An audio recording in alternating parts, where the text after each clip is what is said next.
All right, everyone. Pardon me while I am closing my window. Because, to quote the Blackie Weather Report, it's raining sideways! Like, it just started going ham outside my window as soon as the podcast started. Holy shit. Naturally. Damn. It's been that kind of week, honestly. It's been that kind of week. Like, it just finally stopped raining here. But this is why I don't do shit Memorial Day weekend, because every time you do, the weather's crap. Like, I remember, like, there's only been, like, 2 nice Memorial Days that I can think of in the last 15 years. I had a really good Memorial Day, but... wow. Holy shit. Alright. Anyways. Yeah. So, another podcast, another week. We're gonna talk about our said weeks. Wow, that's the one I wanted. Okay. Mike, go ahead. Yeah, so, I've been out of town for 2 weekends in a row. Last week I was, hit pretty bad with a pretty nasty cold, so that's why I wasn't here. But other than that, things are just kind of strolling along. I'm like 95% finished with house stuff. Pretty soon you'll see me in a new background, so look forward to that. Very cool. Yeah, you know what'd be hilarious, Mike, if you took a picture of this background and just got a green screen. That would be pretty sick. No, it would be awesome, as if you were like, as well you got this as a green screen, you're like, as you'll see, my real background, and then you actually got the same exact background in the room that you're going to go in. That actually would be pretty hilarious. It would be great. Alright. Bree? So just a lot of organizing. Kind of took it easy last week, except I edited a video about a topic we're going to talk about later, but the big thing is this actually happened today. Well, it's big for me. Let me just hit share screen over here. Is over on Renegade Pop Culture. Look at this beautiful thumbnail here. That is a work of art. I know it's terrible. It's garbage. But anyway, there's a new late crap of freaking Roger Corman Aladdin movie. It took us almost 4 hours to record, and this podcast is like an hour and 45 minutes. And I actually said something so spicy, and Brock knows what it is. I had to bleep it out because I was like, wow, this is actually like too out of pocket. There's certain things. But yeah, so I would listen to that. Honestly, I think it's our funniest episode because we just had like full like crash outs the entire time. It's the movie's a god awful piece of shit, but it's good. So I kind of spent my week editing that and just working on the screenplay stuff. So not as crazy adventurous as the last couple of weeks, but you know what? It's fine. Hello, Jacob. Nice. Nice. Very, very nice. Very good. That's what I wanted. Keona. It's been a week. Let me tell you. It's been a lot of goodbyes, and like, not to anybody in my life, but just to like, not to anybody that I know in real life, I should say, but like, it's just been a lot of like farewells, like The Boys ending, which we're gonna talk about, and like Colbert's last show last week. Although he followed it up with a hilarious public access show, which was funny as fuck. That was I'm not gonna get political about it, but I'm just saying that true Colbert it was fashion. sad. It was true Colbert fashion, though, and I tell you, that was it was ingenious. What a move! What a power move! I loved it. And also, and then of course CBS tried to silence it, but anyway. And then the big news, which happened, I think, like a couple days after we were just talking about it, right? Was it on literally Thursday? We were literally on the podcast, and we're like, oh, I don't know, maybe they're gonna be like, hey, get Destiny 3 ready by like next Tuesday or what? Was it like the day after? It was like within 48 hours. I think it was a day and a half after. It was like a day and a half, right? It was like on Thursday or something, right? Yeah. Which is like a crazy day to announce this shit. Yeah. They announced the ending of Destiny 3, which is why I'm wearing this shirt. I thought I lost this shirt. I thought it was gone. And I'm so happy that I was able to find it today because Amran. like I got pissed off about it. But yeah, so the very first day I was kind of like it didn't really hit. And then it was like the following morning and I couldn't sleep and I was up at like 4 a.m. and I was just like looking at people's reactions and I was like, oh man. Fucking hell. Yeah, because I saw the I'm gonna article in talk more about Aftermath.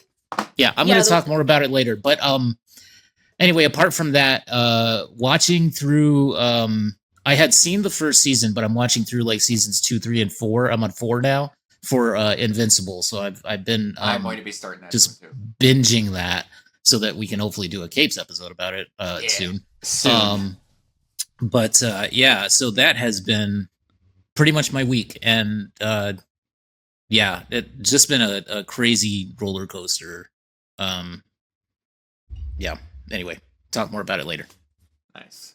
For me, a lot of crazy things happened. I got to see 2 of the most holy fuck I'm old moments in my entire life. I got to watch my firstborn nephew, I guess, the first nephew, or like first niece, nephew, anything, Cullen, graduate this last Friday. Oh, wow. So that hit me like a sack of bricks. And then, for those that don't know, Hatfield is not my original name. It was something else, not good relation to my father, whatever. And I took the last name of my youth pastor. And I've known, because he was a father figure for me, known him, all that, get along, all that. Long story, don't need to go over now, gone a couple times. But I've known both of his kids since they were in strollers. His second oldest, Adelie, also graduated this last weekend. Oof. So I am in just a roller coaster of, well, that whole time frame of things happening in my life is closing in a rapid fashion. Yep. Yeah, so there's that. I played a little bit of Ghost of Yotei. I've been chipping away at random moments at the New Game Plus on that. I bought Lego Batman, but I haven't got a chance to start it yet. I'll be doing that this week, and I'm going to do that in my own time because I want to stroll the city and do all that other stuff. Yeah, I've heard many good things. I saw one scene where Deathstroke gets introduced, and I about pissed myself laughing. Oh my god! Yeah, the comedy in the game is really good. It's so good, and the dry wit humor of certain things and some of the references you don't expect. And one thing that I didn't know, I heard some people complaining about the Batman voice in it. And I really didn't care that much, but then I found out that it actually takes place over time when he progressively talks more like what you'd expect the Batman voice to sound like throughout it. So that's really cool. So I am looking forward to playing that. But I have to tell you, and I have to make sure I send these in so you guys can see them. For those of you that are wondering what you want to play in your time with your video games, I have some suggestions. Oh. I do. Hey, everybody. Uh-huh. You know how if you're wanting to play Grand Theft Auto 6 and you just need to get that hit and you can't wait. And you just can't wait until you can get there. If you want to, you can play Grand Saudi Haldwala and play Grand Theft Auto Saudi Arabia. This is a game that exists on the PlayStation. Oh my god! But also, there's the rumors of the Ghost Recon reboot going on because they can't get all that going. But if you just can't wait to get that, tap in your veins where you need to get some good espionage action, you can play Anime Girls Tactical Assault. Why the which is also on the PlayStation. I think that's going to replace Destiny 2 as my comfort game. I don't know. It just both of these games are $4. Being 100% serious right now. Okay, I was just what in the actual hell are we doing? What are we doing? I for shits and giggles was I might stream Anime Girls Tactical Assault. Like Please that, do. That could be fucking It's gonna be horrible hilarious. acid flip stuff. It's gonna be terrible. Absolutely. But hey, do you remember? Oh, what was that game that was just anime rip-off Grand Theft Auto, but it also had Spider-Man swinging mechanics? Oh, it was like 98 games rolled in one, and I'm shocked that they didn't get hit with a copyright strike. We talked about it. It came out. Oh shit! Yeah, I think. God, Wait, what was this? that? Ah, what the hell was that called? I don't even remember, honestly. Anime Grand Theft Auto with Spider-Man swinging. Let's see how Google does here. Let's see how they do. But before it goes all Black Mirror. Was it Ananta? Yeah. No, it wasn't Ananta. What the hell was the name of it? Because there was another one. Ananta's one of it, and then there's another one that it's turning into, but I can't think of what the crap it's called. It might have been Ananta, but either way, yeah, it was just what all those classic Japanese games like Code Vein look like, design-wise. Oh yeah. But it was Grand Theft Auto, but they also stole Spider-Man's web swinging and like all this other shit, and yeah. Oh shit! What was? Like you're remembering what I'm talking about, right? Yeah, no, I know Yeah. what you're talking about, but my brain is just not synapsing. Yeah, it's Yeah, fine. I'm blanking on the name of it, but yeah, I remember. It's all good. But all right. Anyway, so Keona, Yes, sir. buy or sell that they just unveiled the fact that Unreal Engine 6 exists. Am I shocked? I mean, not at all, but like to announce it with Rocket League of all things, one of the manliest games ever made, by the way. We have that as a quote. From an authority on that, and I'm not talking about the Batman, the lore keeper of the Resident Evil franchise. According but- to the Batman.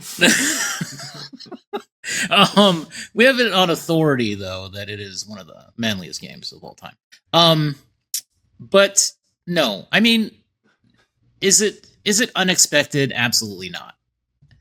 Have they I ever hope gone through 2 iterations of Unreal in the same Yeah, game generation? in this. No, I don't think so. And that's the thing that's kind of like it kind of hit me a little bit in that like this is like an iteration on Unreal Engine 5. This is not like not reinventing the wheel by any means. You know Yeah. what I mean, I feel like it's more of a patch. Like, this is more Unreal It feels that 5.5. way.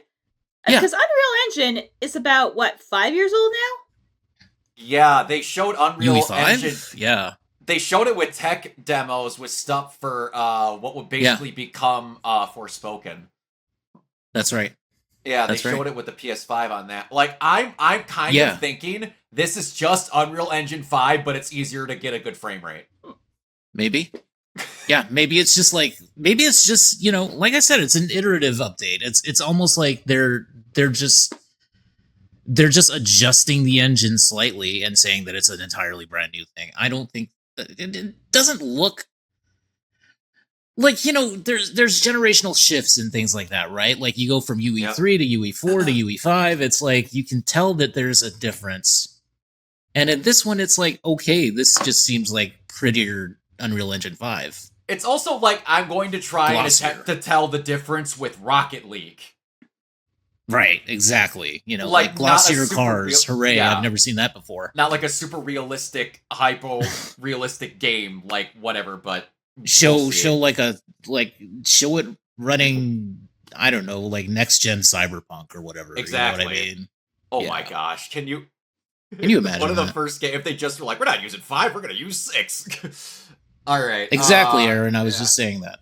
Manliest game in the world. Mike, buy or sell the first trailer for Vought Rising? I buy, having still not caught up with The Boys season 5 or Okay. Gen V season 2. I'm gonna give you a little something. You might be happier with how season 5 ends if you don't finish Gen V season 2. Oh. Hmm. But we're gonna talk about that when we get to spoilers. So We will. yeah. But we will talk about it. Yeah. yeah.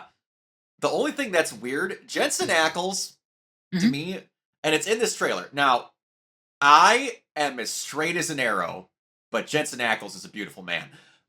He is. He's one of the only people I've seen that somehow kind of looks older when he shaves. Yeah, that's rare.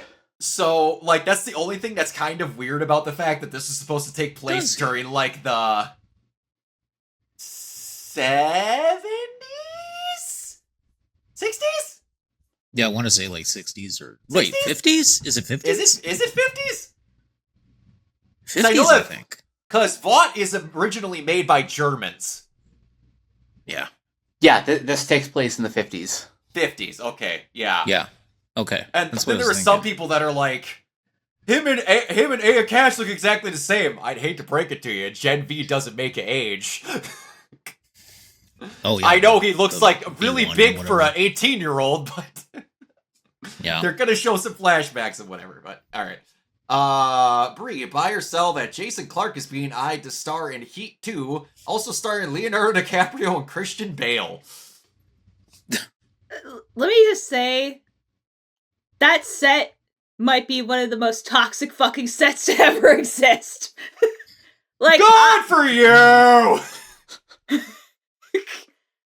Honestly, I would pay money to be on that set, and I would just be like, I'm not one of those content people, but I'm like, damn, this would make some really fucking good content. It would. I'm just kind of... it still blows my mind that, they're making a movie just called Heat 2. The Yeah. heatier. The heatiest even. Get heated. No, I want it to be Heat 2, It's Getting Hot in Her, and then have that Nelly song be in the trailer. Yes, please. God, that'd be so good. Keona, Yes. buy or sell that Michael Bay is developing Pearl Harbor 2. I mean, a movie about the U.S.-Iran war, a film that follows the story of 2 U.S. pilots rescued after their planes were shot down during Operation Epic Fury in Iran.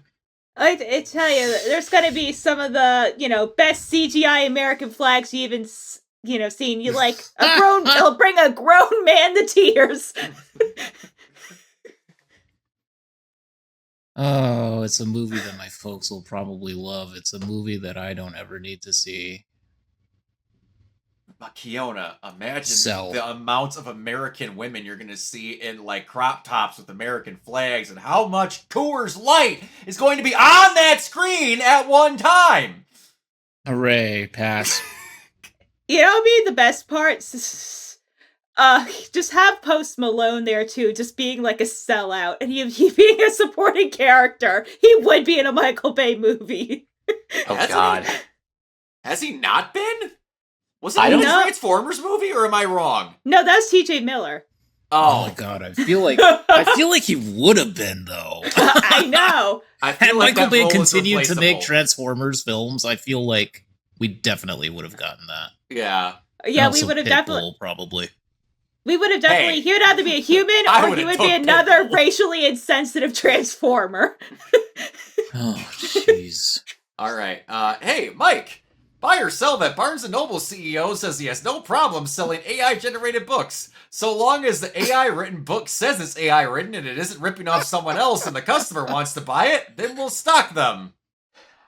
Where's the AI getting it from if you're not ripping someone off, dumbass? Exactly. Seriously. Exactly. I could not sell this even more. No. No. No. Absolutely Like, not. just No, get sail out of it here. down the fucking river. Like, I don't believe in book burnings.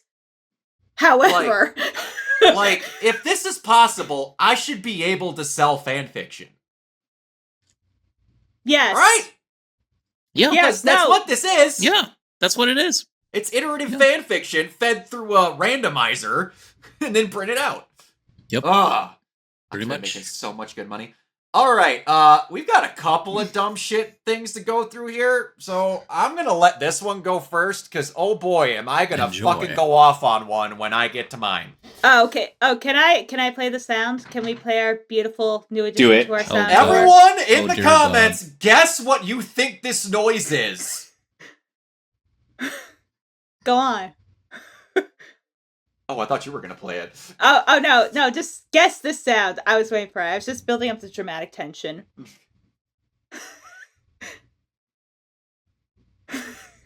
It's worse than I remember it, and I heard it 20 minutes ago.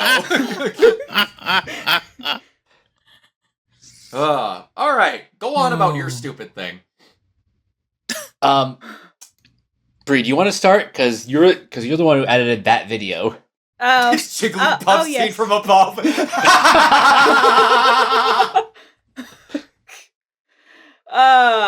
So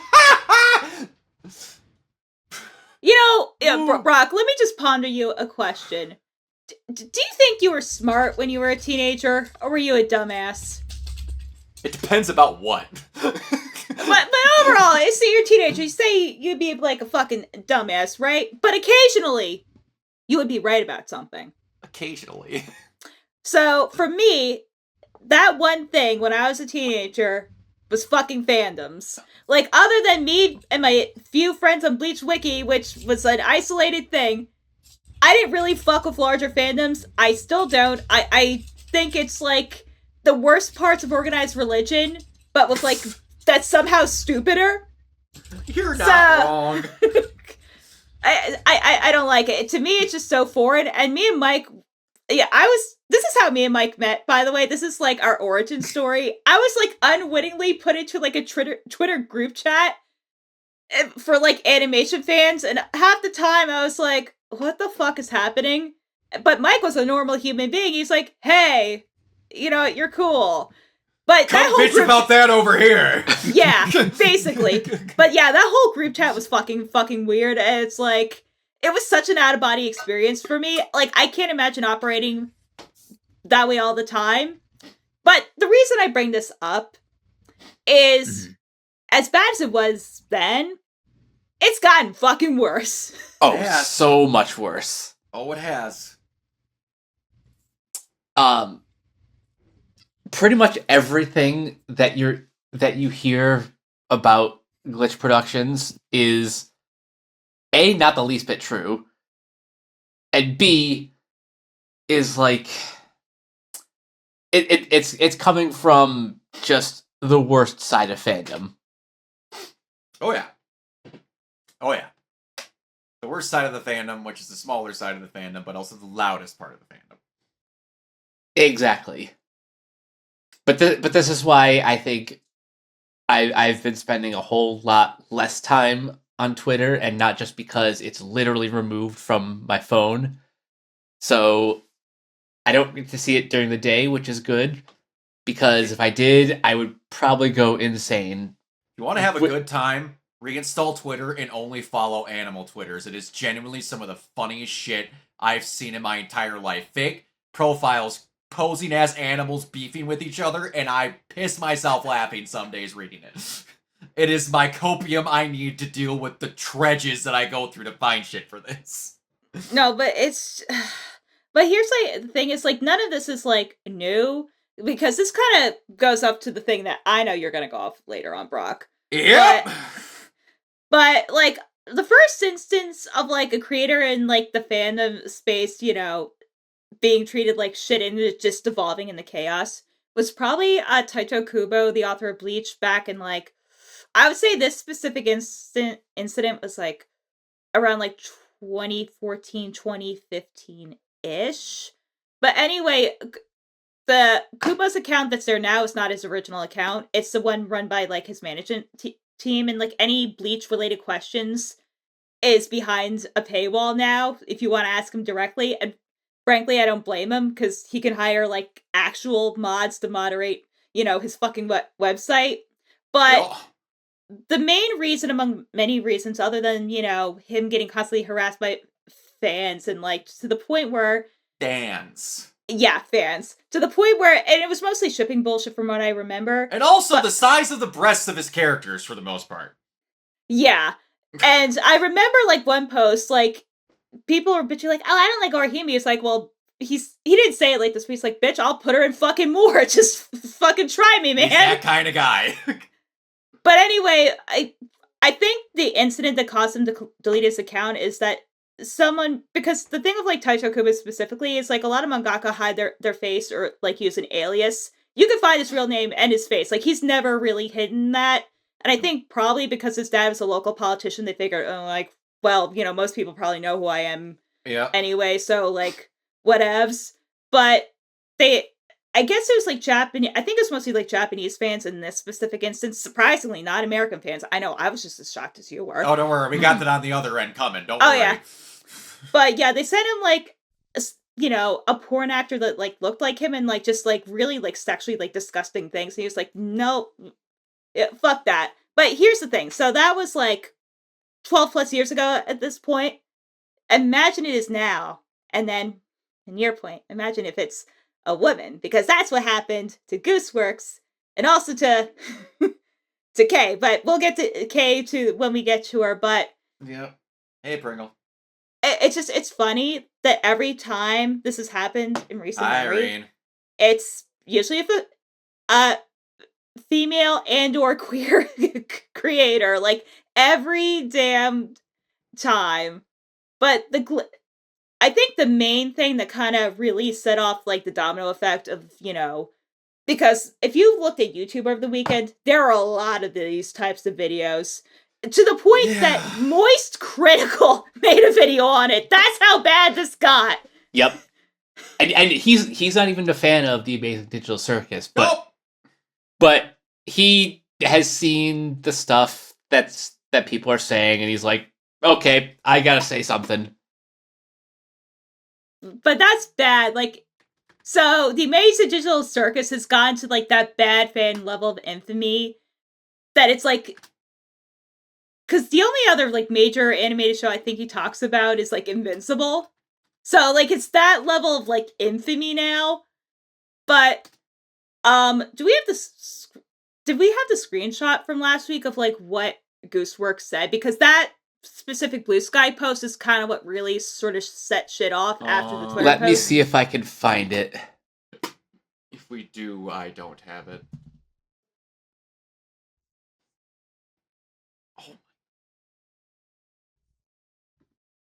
Okay, so I don't have the screenshot, but I have this. I'll throw it in the private chat. We'll get a full discussion of what's going. Pringle's wondering exactly what's happening. Yeah, what it is even happening at this point. So basically, the Amazing Digital Circus fandom became like a whole circus, like put on the nose and the clown's shoes. Just absolute clownery afoot. Yeah, I know people are upset with my response, which is fine, but I kind of just want to make a cartoon and it ended up being way more trouble than it's worth. I really can't keep up and keep my heart in this thing anymore. It's gotten bigger than me, and I probably shouldn't be the figurehead of it. Okay, so going backwards from that was a response to the backlash to her response, where the finale to The Amazing Digital Circus got leaked, and her response was just, who cares? Yep. And then, like, a lot of people got mad that, because it's like, the cat's out of the bag. Like, when you want her to, like, actually kill people, like, what is she going to do about it? Like, it's out there in the world, like, sorry. But also, because, like, the way y'all have been treating her, you expect to be like, oh, no, this is horrible. Oh, gee, people must pay for their crimes against cartoons. And just, like, so, like, do you exist on the same planet? I mean, that's usually, like, what I'm thinking. It's just, oh my god. But her feeling apathetic, to how things have kind of panned out, apparently that was a big no-no. So she got more ridicule for that. And then what Charlie was saying in his video, he's like, well, why are y'all mad at her? Like, her reaction seems pretty justified. Yeah. Yep. But people gotta be mad about shit because they don't know any other way to live. And it's always they're mad about the wrong shit, not the stuff that actually makes sense. Or even things that even remotely matter. Like, I know this. this is incredibly hypocritical from a person who's doing it now. A lot of people shouldn't have social media or podcasts. They just shouldn't, because nothing comes of it. There is no actual purpose to try to bring about any form of discussion other than bitching. And you're not even trying to form an opinion. It's just, what that guy said too! I also think you're stupid, but go kill yourself! Like, it's... Why? Just why? Ugh. But the whole thing of, like, fandom in general, it feels so divorced from, like, reality. I'm like, y'all are fucking weird. What is wrong with you? Yep. They are, because they feel... I was talking with a friend of mine, Satomi, about the K situation, and it's just... People feel they're more entitled to the characters than the person that made them. Which, hey, sorry to burst your bubble, you are not! Yeah, but, like, entitlement's the big thing, and, like, another thing that I've seen passed around as a comment multiple times, and I totally agree with this, you know, a lot of these same people will be like, oh, Disney, please don't be mean to Disney, but, like, a company, like Glitch that actually has to start, like, acting like a company, or, like, the actual creators they'll treat like absolute dog shit. Yep. Don't harm my multi-million-dollar company. They did nothing wrong. Except for when I bitch about those layoffs.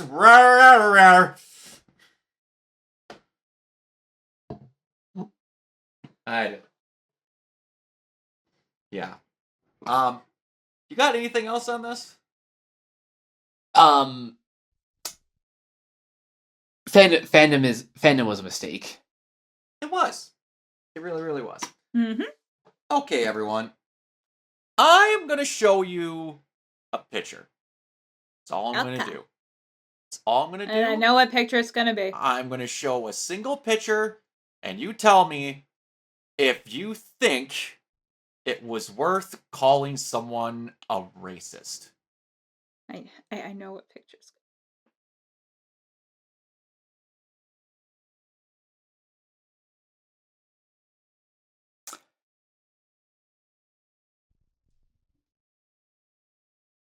I mean, well, look, I'm not gonna act like Japan is a country that has, like, zero problems, but compared to how it's normally handled, Now, this photo was a part of a person, and exact quotations, doing a low-budget cosplay. You know the jokes where, like, there's always... I can't think of his name. He's an Asian gentleman that always makes the weird 4-panel, like, fake low-budget cosplays. That's what this was. So Kay, the person who made this, it wasn't the same guy, who A, made the character on the right, Jabberwonger, posted the video of the guy funnily doing a low-budget cosplay on the left. Now, do you think A, people went, ha ha ha ha, character who created this, person who created this character, laughed. B, this person's creator was told to kill themselves. Or C, they said she was a racist. I feel like there's a mystery answer here. Wait, they said she was a racist? She is a racist. So far much that they got a hashtag going, Clan Urana. What? That seems like a vast overreaction. Oh, you don't say. Mildly. You don't say. And then, here's the one that it goes into even stupider territory. That character Jabber.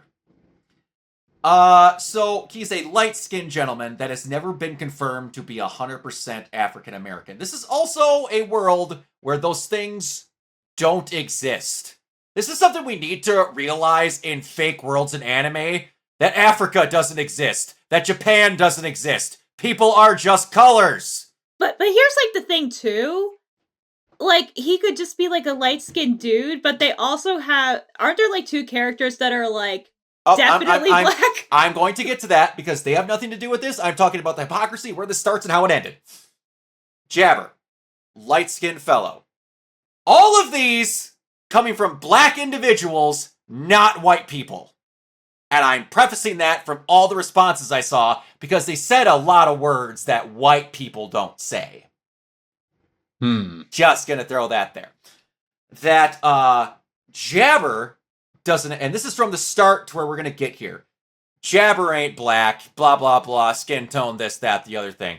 Oh, if Jabber is black, blah, blah, blah, skin tone, the other thing, he's not black enough. Oh, if Jabber, blah, blah, blah, skin tone, blah, blah, blah, if he is black enough, you picked the wrong type of black boy to voice him. You need a country black man and not a city black man. Then it turns into, well, we don't think he's black enough to be black, and K, if you even try and say he's black, you're racist.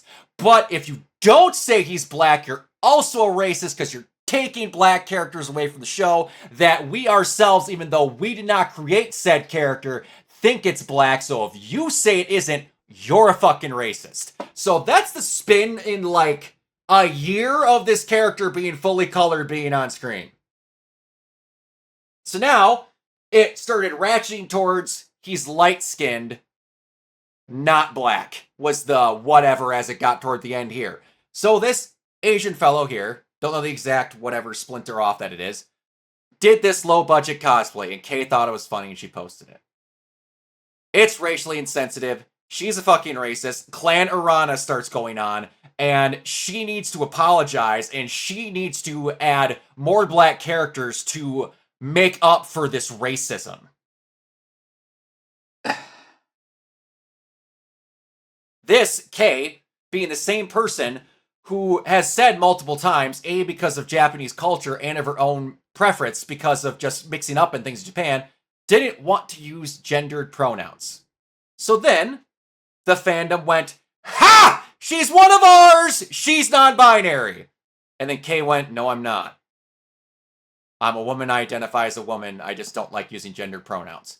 You're a bigot and you fucking hate non-binary people. Then, Tamsy Canes, a character who in the anime gets referred to as he multiple times, has long hair and a man's build. The entirety of the community on the wrong side of the trans end goes, Tamsy's trans, 100% confirmed.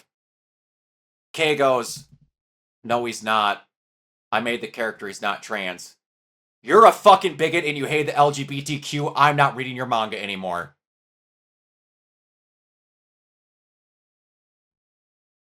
I made the character. He's not. Y'all, I'm trying so hard to not just go into a full-blown fucking rage. I am a Northern Christian, born, raised Catholic.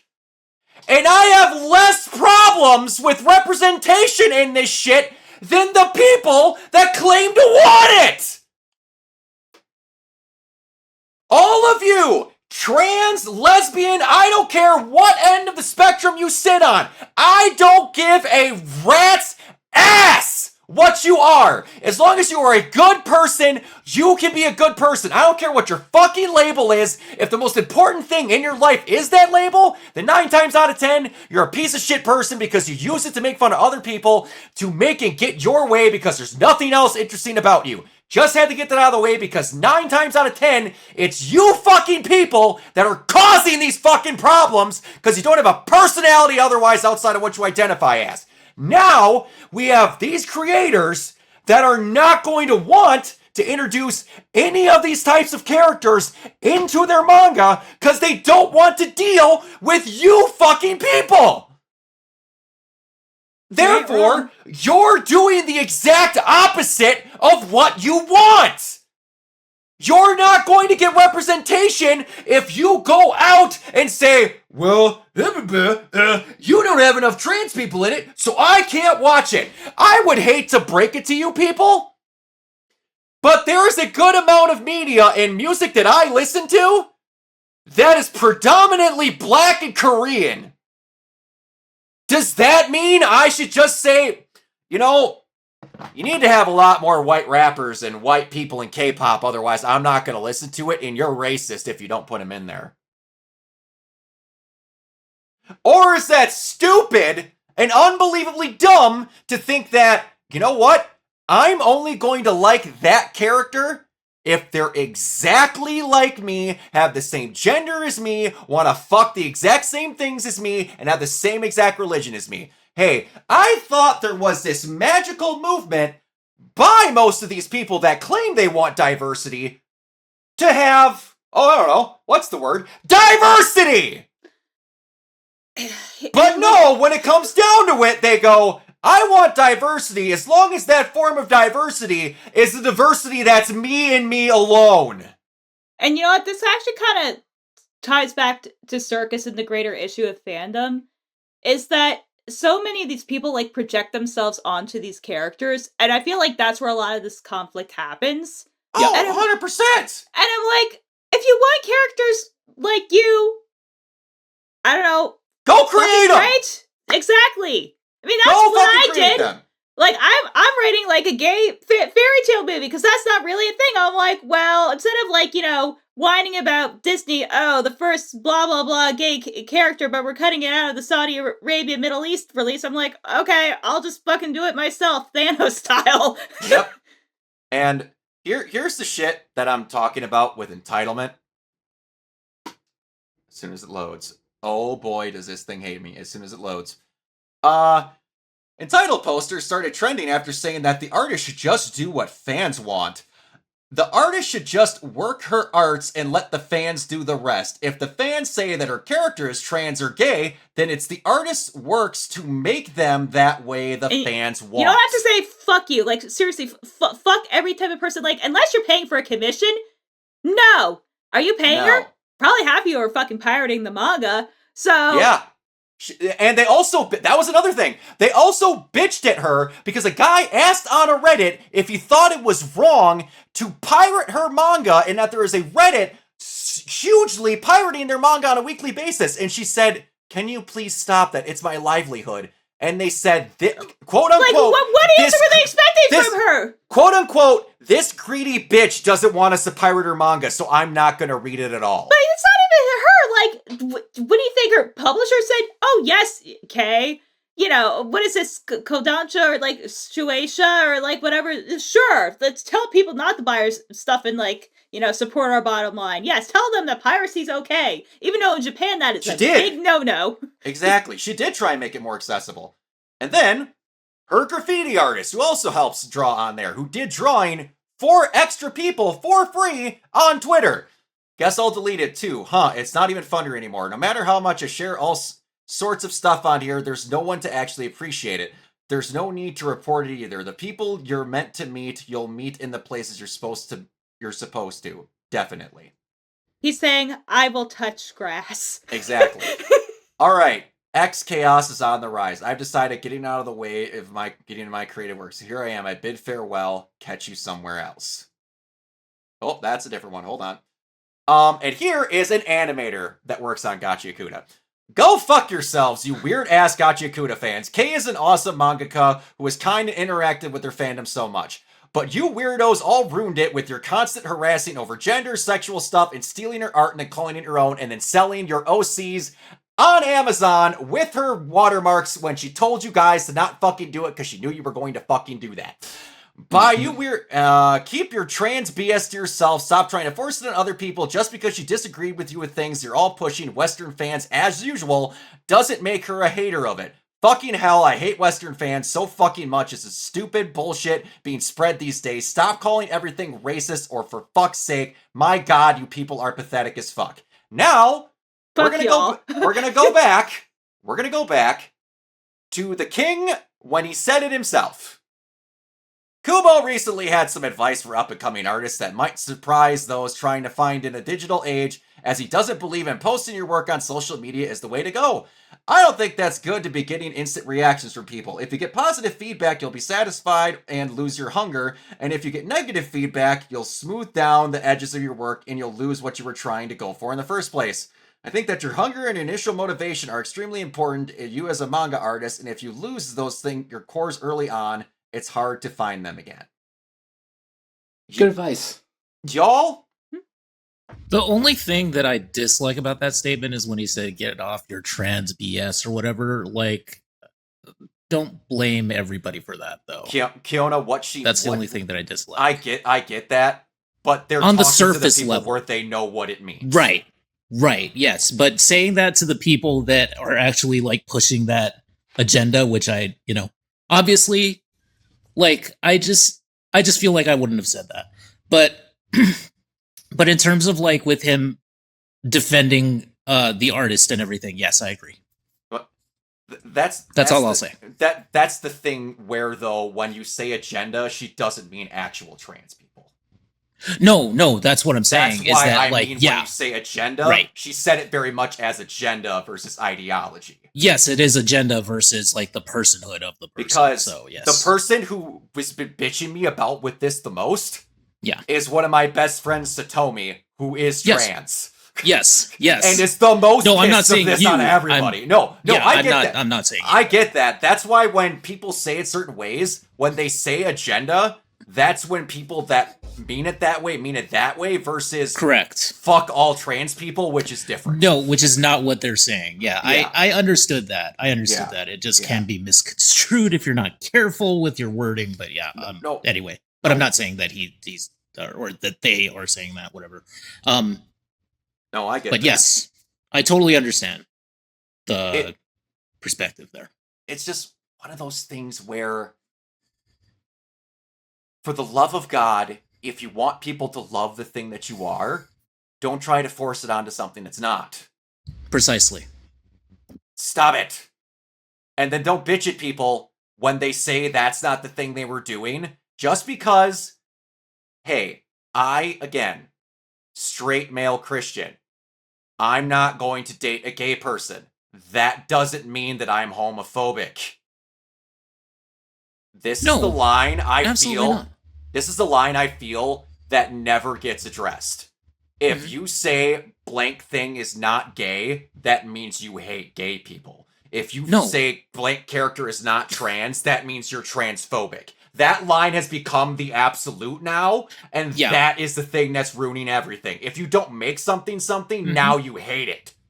And it's like weird because you could be straight and enjoy, like, drag or go to a gay bar, like if you have gay friends. Yes. It's like again, being a cosplayer, sorry to tell you, you're a hard stretch to find many straight people that cosplay. Sorry to tell you, 80% of them are gay, trans, or non-binary. Just going to throw that out there. Take it from a guy who is trying to find a straight female cosplayer to date at some point. It's incredibly hard. Very, very hard. And there's nothing wrong with that. Some of my best friends are on the spectrum, like, as part of the LGBTQ. It's some of the best people I've ever met in my entire life. But you're never going to hear those people bitching about it. Because they're happy being that thing. And they're not going to be happy until everyone else is that thing. Yeah. Also, Brock, your friends go outside, so that's the other difference. It's the worst part. Some of them don't, but they're still the same. Yep. Not a lot. I'm thinking of dated by a chick. Like, no, it's one of those. Yeah, there's a few. There's not many. Let me just tell you, as a bi chick, like, our dating lives are fucking like chaos. Like, I don't wish that on my worst enemy. And it's like, it's basically being, like, gay on, like, if you've ever been in, like, Fire Emblem and you do it on, like, classic mode, where if you fuck up, like, your allies die, that's what it feels like. You're not wrong. It's gay with extra steps. It is. It is. And it's just one of those things, like you said, enjoying things that aren't. I've written Huh. Ruby fan fiction for 8 years. Both stories had lesbians in the lead. Both times. And I've gone to drag shows. You can enjoy things that aren't a part of your normal thing. Yep. Exactly. And like, here's the thing. It has to come from all of this romance stuff and all of this shipping crap. Has to come from the character, right?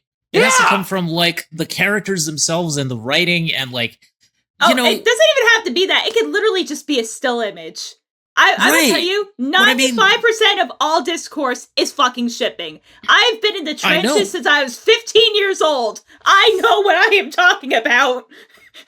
I get you, Brie. But what I'm saying is that like all of this stuff should be, you know, ideally it should come from the characters. It should come from the relationships and stuff like that. It doesn't necessarily.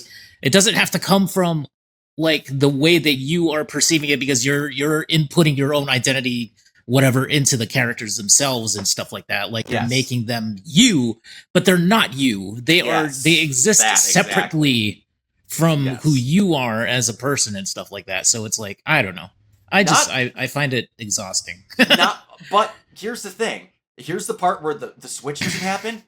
You can have headcanons. That's fine. Just shut up about them! Yeah. No, but they're like, I am gonna manifest my headcanon to existence, and if I don't, I will send death threats. I swear to Christ. Or if someone else's headcanon happens and yours doesn't, again talking about the Ruby fandom. Oh yeah, you'll Lord! Yeah, you will get the ultimate, like, absolute seething. Like, just the salt mines are like immeasurable. Okay, this will be the last thing, then we'll move on. My favorite thing ever was, it was very obvious from the start that the creator of Ruby, Monty Ohm, rest in peace, absolutely amazing individual. Anyone who's not seen Dead Fantasy, go watch it, it's fantastic. And his early stuff that he did with Death Battle as well. He had these two characters, Yang and Blake, that he was very big fans of. And they had made caught on camera, not when they were supposed to, very obvious moments talking about how, like, that those two characters were going to date eventually, at some point. And they were very not coy about it in every moment that they could be. And then this ship, like, you know, obviously got whatever with the fans, and they're like, we understand. We don't know when it's going to happen, but it's going to happen. And then this song came out called Bumblebee. Yang's bike is called Bumblebee. Oh. So these unbelievable, just copium huffing idiots were like, this love song about you and me can live together in a garden of ecstasy is one of the lines in this song. With a straight face, went, that song's about her motorcycle, not them. Sure, Jan. Sure. So then, when in the last season that came out, they finally have their moment, they have a really great confessing scene and all this, and they kiss and they went, what the fuck do you mean that song was about the... Y'all are not watching the show! See, and I made a salty comment the other day, and I don't think this is too political of a statement to make, but, you know, this is really a failure of the American education system and the fact that we don't fund the arts. Because let me tell you, if people actually were, we would not have these problems. Well, no, part of the problem in the American education system is we've made B's a 65% in some schools in the United States. I've heard that. I was like, what? Yeah, what the fuck? You know, we have to teach people that sometimes failing is okay. That failing is part of the process. No child left behind is the worst thing to happen to this. Oh, I know. I agree. No, I agree. The worst thing. No, because I remember I was in elementary, middle school when it happened, and I noticed it right away. Fucking garbage. Because, like, I mean, I say it every now and then, and I mean it. We need to bring back bullying. If you got held back, your ass didn't get held back again. Because you didn't want to go through that again. But now it's, well, as long as they make it through high school and they got, like, D's on average, then they're fine, and they're whatever. Anyway. All right. We're into gaming news now. We're going to have a Keona moment way later on, but as normal, when it rains, it pours, and Xbox went far too long without having something dumb be said by one of their higher ups, and I. Well, I mean, to follow up on the whole capitalization move of last week. Oh so- yeah, the capitalization move. You're yeah, 100% that was right. the best move ever.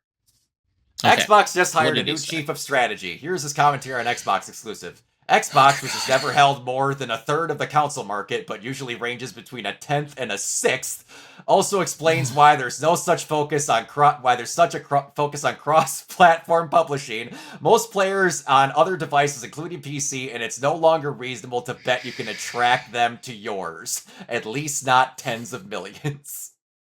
Wow. Oh my god. Okay, so basically, let's just throw in the towel and give up and not even try. I'm gonna guess. Great strategy. Great that- strategy. That blew I feel like that's my been happening. fucking mind when I read that. I feel like that's Holy- been happening for the past few years, though, and now he's just like, let's just continue. It seems like a great strategy. Because here's the thing, like the dumbest thing Asha's done is capitalize Xbox. That's how high the bar is for. That's the worst thing she's done. Yeah. Otherwise, she's been great. Yeah. I can Otherwise, tell she's them. been fine. Asha has, and I'm like, I know I love to rip on Phil Spencer, but I genuinely think she's done more in like 4 months than Phil has done in like 5 years. So here's the thing. I feel like Phil was in a very bad position and was being pushed to do a lot of the things that he did.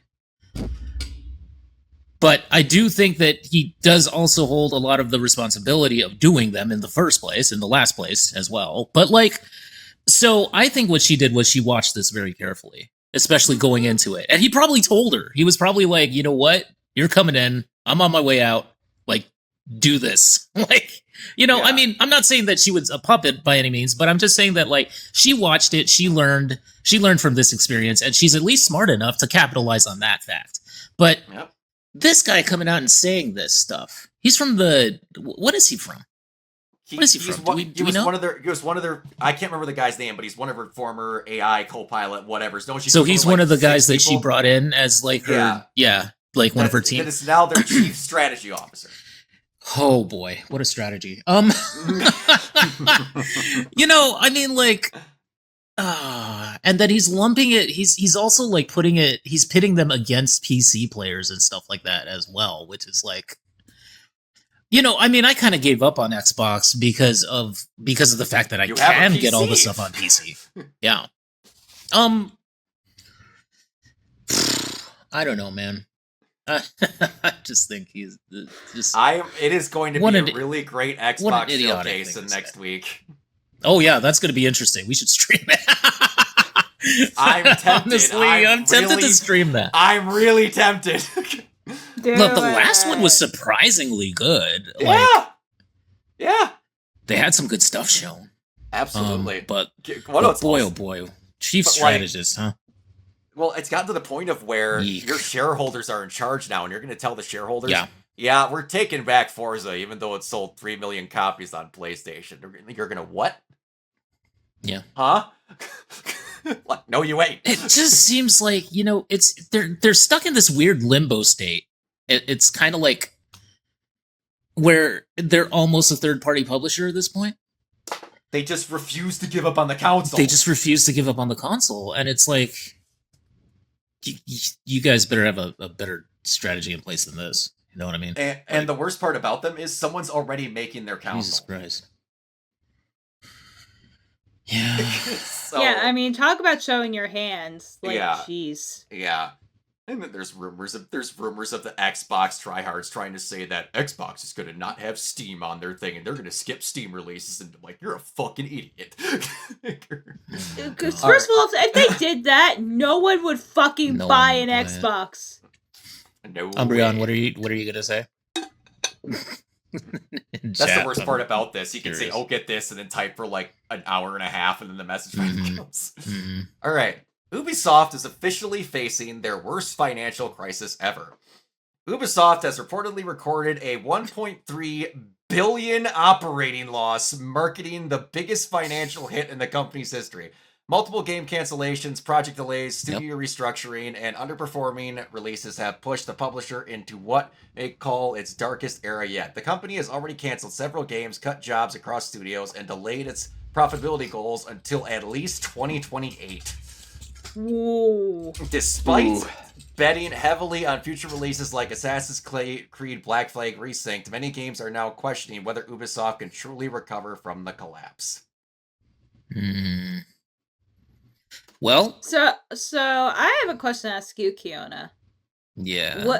What are the odds you think in the next, I don't know, 18 to 24 months that Ubisoft starts selling off IPs or becomes like installable? Because I feel like we have to start having that conversation. I would say 65 to 70. Okay. What was that thing? Because they split off into like 3 different studios with the money they got from didn't whatever. they? Yeah. So they have one studio that's making all the important games, and then they have another studio that's making all the smaller ones, and then I like a want to say there satellite was studio. Yeah. So what I honestly see happening is them taking the money and running from Saudi or whatever company that was. Was it 10? Was it Tencent?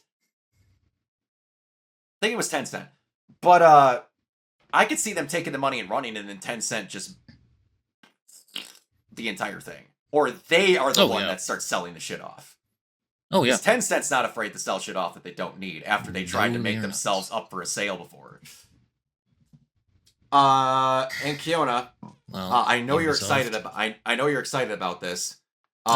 Yes. PlayStation copyrighted Break-In, which many are thinking might be the new title for Fair Games. Which apparently the reason why it's taking so long to see it, a lot of people think that it might have gone like a complete overhaul, even graphically. Yeah. That it just never looked good to me to begin with. And then it's another one of those like extraction shooters, isn't it? Or is it just straight ahead multiplayer PvP? It is an extraction shooter. Oh, for fuck's sake. Yep. Oh boy. Which just don't what worry. I always wanted, another extraction shooter. Which don't worry, there's a Souls game getting into that too. There's a Souls extraction shooter that's coming out. Which the worst part is it's basically Lies of P, but with Alice in Wonderland. So I'm like, that's fucking sick. Oh, and then they're that game, I heard about that shit. Which I'm like, that's fucking sick. And then they're like, it's also part extraction shooter. I'm like, why? I would have played the fuck out of that. Apparently that news made me sneeze. Yeah, it's all good. Returnal director founds a new gaming studio to develop a new single-player IP. Harry Kruger left Housemarque in 2023, I'm going to guess immediately after Returnal was done, and his new studio is called Cosmic Division. That sounds like the guy that made Returnal. Their debut game will be an unapologetically gameplay-first experience. I like the sound of that. You're speaking my language, Harry Kruger. Yeah, here's the thing. Freddy Krueger's cousin. Could be. Here's the thing with I saw that petition too, Umbreon. Here's the thing with gaming petitions that I really need people to grasp. It doesn't mean anything. It doesn't mean anything, but also they don't understand what numbers mean. Because 100,000 people is a lot of people. But I'm going to bring up how I got the most random comment by a person I've never met on my Facebook ever. When Herman Hills got promoted before he did some of his stupid shit, I went, hey, congrats. I made a big post. I'm like, cool, I think Herman will do a great job, this, that, and the other thing, whatever, this and that. And then a commenter must have been searching Facebook for comments about Herman, and a comment underneath that, oh yeah, the fucking idiot that didn't greenlight a sequel to Days Gone, even though there's a petition that has 50,000 people in it. I'm like, Days Gone only sold well afterwards. It sold 1 million copies at first, and then when it went on sale, it went on to sell a shitload. Yeah. And right now, you just told me that Herman's dumb for not greenlighting a sequel because you have a petition of 50,000 people that would play the sequel when it's sold bad for 1 million copies.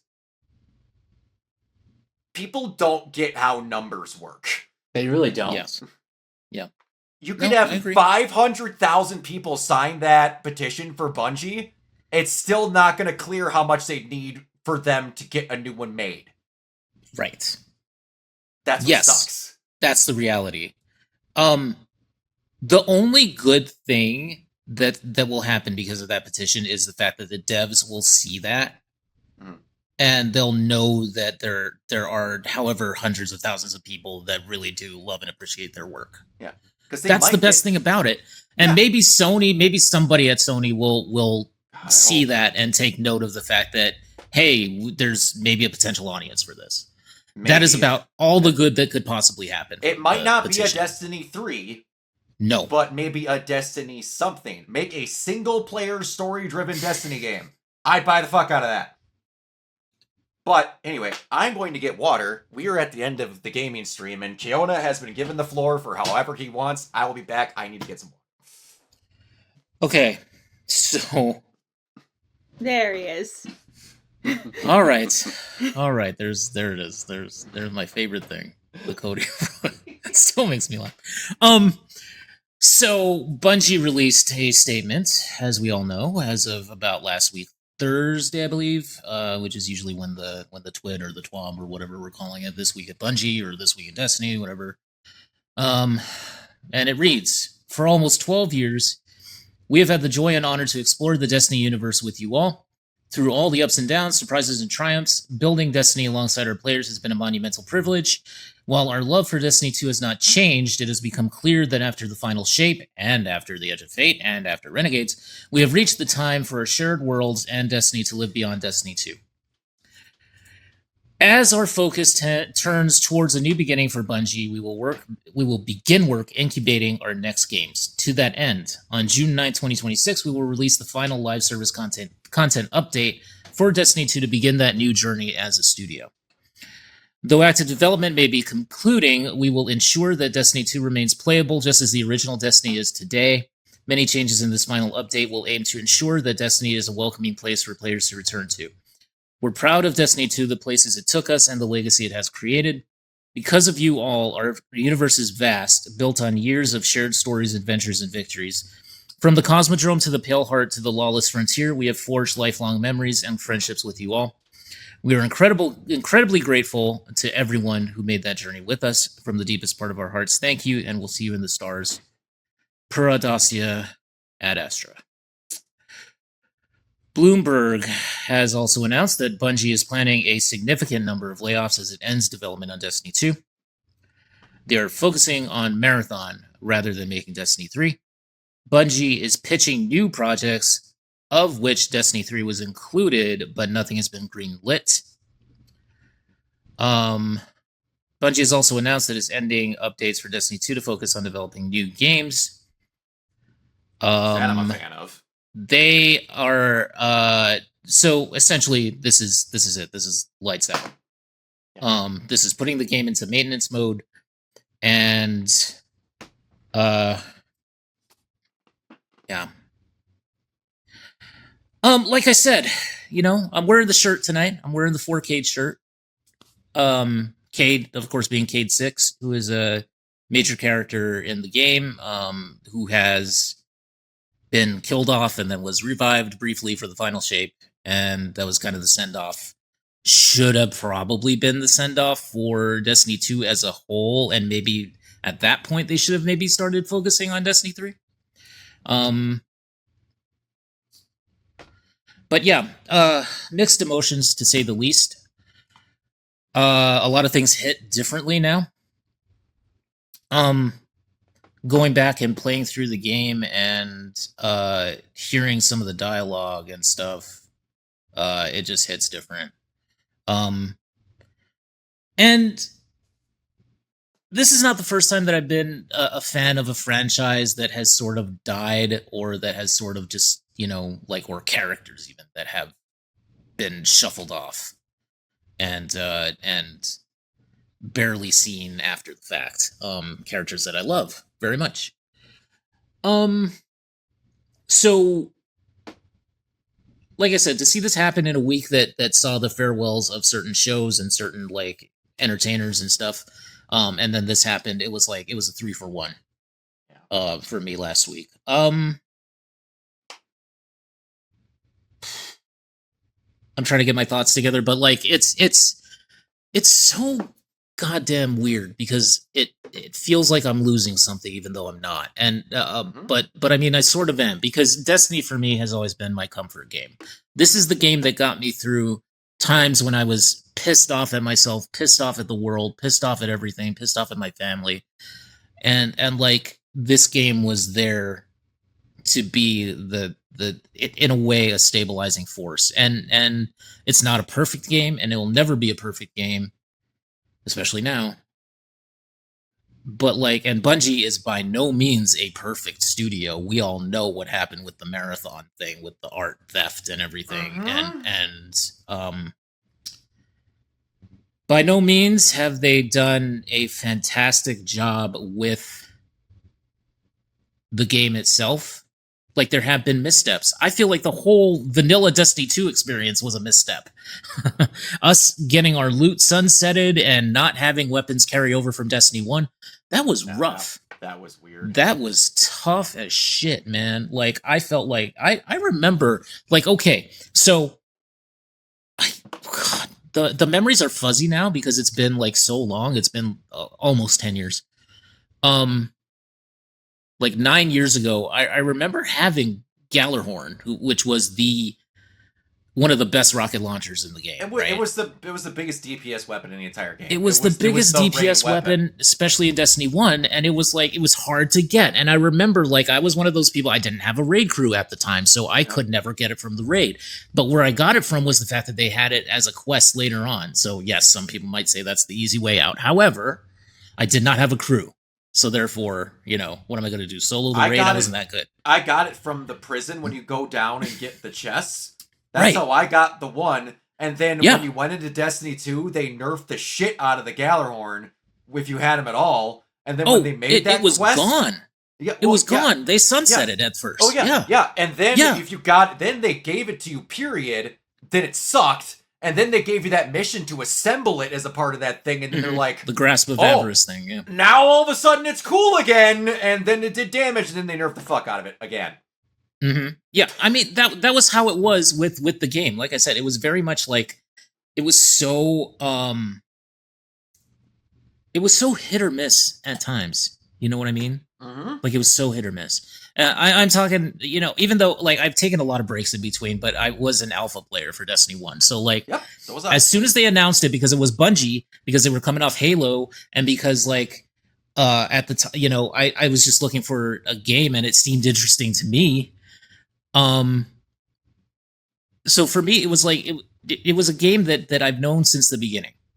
Mm-hmm. Literally the beginning, since the game was available. And then Destiny 1, you know, it was a lot like Destiny 2. Destiny 2 was kind of a reprise of Destiny 1, where you go into the game and you're expecting something like, well, you don't really know what to expect, but you're expecting something big, right? You're expecting like story and all this stuff, like epicness, right? And then you go through the story in Destiny 1 and it's a bunch of terminology thrown at your face. And it's like, okay, I don't really understand what the hell they're talking about, but you know what? It's like the gameplay is good enough. And that's where the game made its mark for me, was the fact that the gameplay was always fun. It was always something that I could just return to. And because for something to relax me personally, this is just me, right? Like, a lot of people will find relaxation in narratives. A lot of people will find that sort of thing, whatever they need, like the cozy game experience, so to speak, will be through the narrative thing, or like the narrative is the main thing, story is the main thing. Or like cozy games, like that sort of gameplay where it's no pressure. You know what I mean? Destiny, for me, because it combined the aspects of, like, the story is there, it's maybe a little hidden, or maybe it's like, you know, it's hidden in lore books, or it's behind, like, good lord, do you remember the days Grimoire of Destiny 1, cards. early Destiny 2? Grimoire cards. But like, the gameplay was always there. The gameplay was king for this game, and it was always, and the loot pool was always cool. You know what I mean? Like, you could get stuff, especially when they eventually tuned it to, I think, a much, much, much improved state. Oh yeah. And then of course there's the community. You know? And like, Destiny has the last thing I'll say about the gameplay is it has a feel to it that I have not seen replicated in anything else. In terms of the gunplay itself, in terms of the weaponry, in terms of like all the different perks and all the different combinations and getting that god roll, it's just something that I don't think has ever been replicated or can be replicated.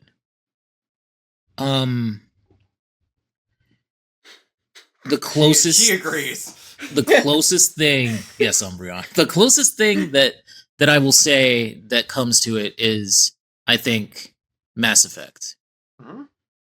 I think Mass Effect 3 multiplayer was the closest thing for me. And that's all because of the N7 Fury, the N7 I think what was the one called that had the blade? Phantom? No, not Phantom. N7 something. It was the dude that could slash with the blade and then it would send off the biotic shockwave. Oh boy. That guy. I don't remember. Oh shit, I forget. But anyway, the N7 Fury was my choice, and that was the character that had the annihilation field, and that's like my favorite thing of all time. Not even Destiny has replicated that, although they've come pretty close. But like, the community itself, I have never been, like, I'm not a big joiner. I'm not one of those people that will join a person's Discord and then comment on a whole bunch of stuff. I just don't have the time or the will or the wherewithal. But watching the very first thing that I saw on Destiny actually came from a YouTube channel called More Console. That was the guy. He was like the first Destiny YouTuber that I ever followed. And then of course there were other guys. There was like Dado, there was My Name is Bife, who's the lore guy. The Batman? No, he is not the Batman, but he has a great voice though. He could have been the Batman.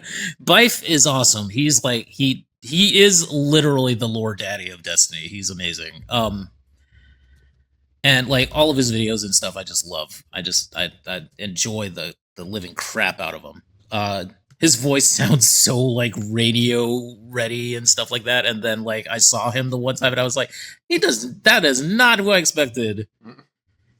Yeah, Bife is literally he's the lore god.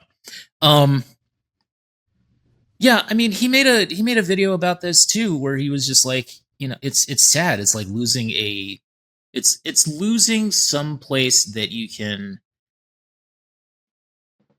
just go to chill, to relax, to have fun with friends. It's a place that's meaningful because you do actually make memories in there. And to see a huge chunk of the community come together and really defend this thing and really be like, you know what? We're not going to let this go quietly into the night.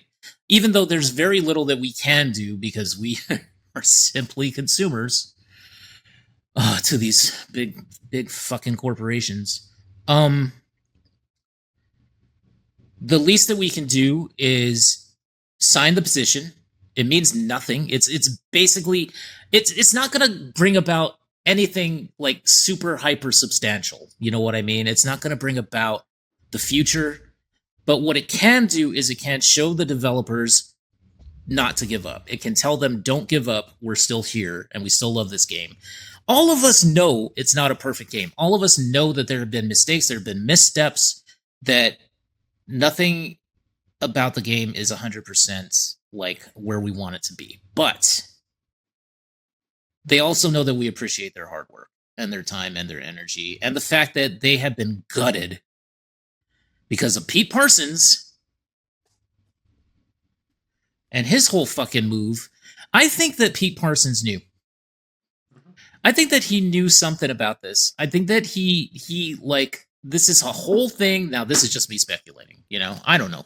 But I think that he probably knew that this was going to be it, that if we got to sell this company again, we can't remain independent. And again, when they were independent, they made a lot of missteps. They did not have support studios.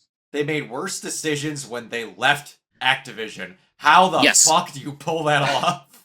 So it's I think there's a really good point to be made about that, and that's because they had support. They had support studios back then.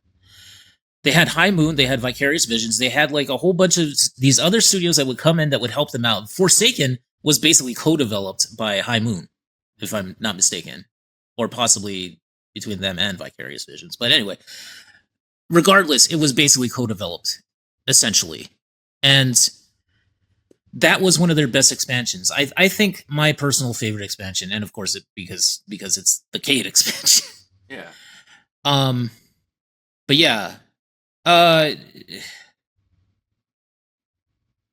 It's just disheartening. Because I don't know, for a quarter of my life this game has been around. And to not have it be around and be actively updating and actively there, like we all know that when a game basically ends active development, gets put in maintenance mode, it's going to be like you're going to see a drop off. We've already seen a drop off, and you're going to see even more of a drop off. And I mean, I hope that doesn't happen for a very long time, and I hope that the community themselves are able to just continue on with this thing and continue making memories and continue, doing whatever they can to keep it alive. But it's bleak. I thought it was always going to be there. I thought it was, maybe this is naive, but I just thought that it was always going to be there. It was a constant. And it's just the removal of such a thing. And like, I think that there's a lot of blame to go around.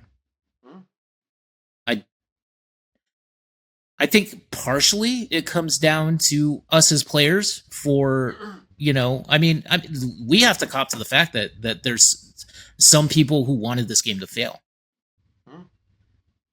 I'm talking about actively, who were like, the toxic element of the fan base, if you can call them fans.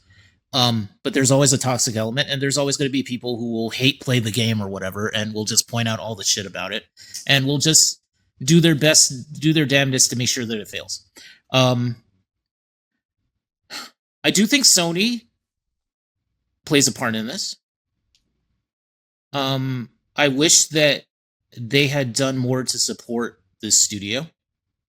That's part of the thing that's funky, though, is because the deal they made with them is that they could not overheard them until they got in financial straits, because part of their deal was their freedom unless they were tanking. Right.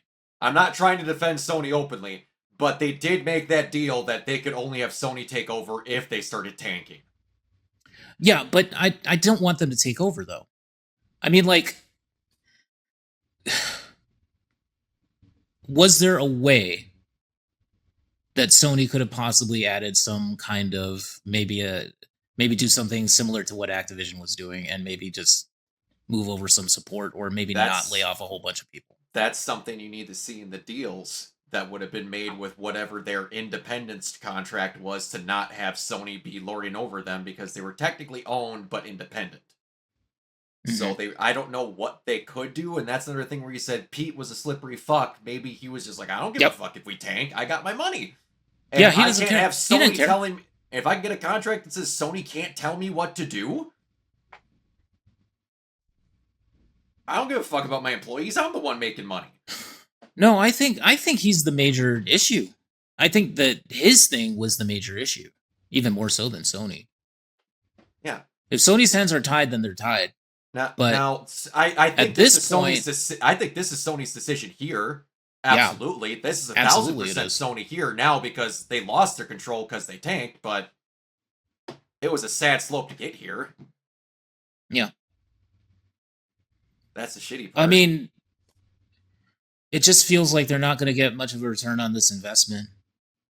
No. And I don't think that Marathon is going to be the thing to save the studio. No, and I think the fact of how their deal shaked out made it very toxic towards it because Sony got lied to in the value of the deal as well. They did. So I think that their entire attitude towards everyone there was very bad. Because they're losing out they're losing out their ass on money with that deal. Oh yeah. Yeah. Well, he overvalued the company so that he could probably just walk away with much more money than he was worth. Oh yeah. Yeah. But now, if they still end up making games that's good, it sucks that Destiny would be gone, but I just hope they can still keep making stuff. I don't think so. I know not Marathon, but... I just don't know that they'll be able to. I know that Marathon's going to get a PvE mode and stuff like that. I can tell you, just from the short experience that I had with Marathon, and albeit that was in a public beta, and I know that that's like, you know, probably not the best way to have your experience with a game, but... I can tell you one thing, that it's not my type of game. I love the world. I think it would be really interesting, the single player environment. I don't think that it's anything that I'd be interested in playing long term. That's the problem with Bungie too. I know they could make unbelievably fucking killer single player games, but they don't want to. Yeah, but I mean, they made Halo, for Christ's sake. If they could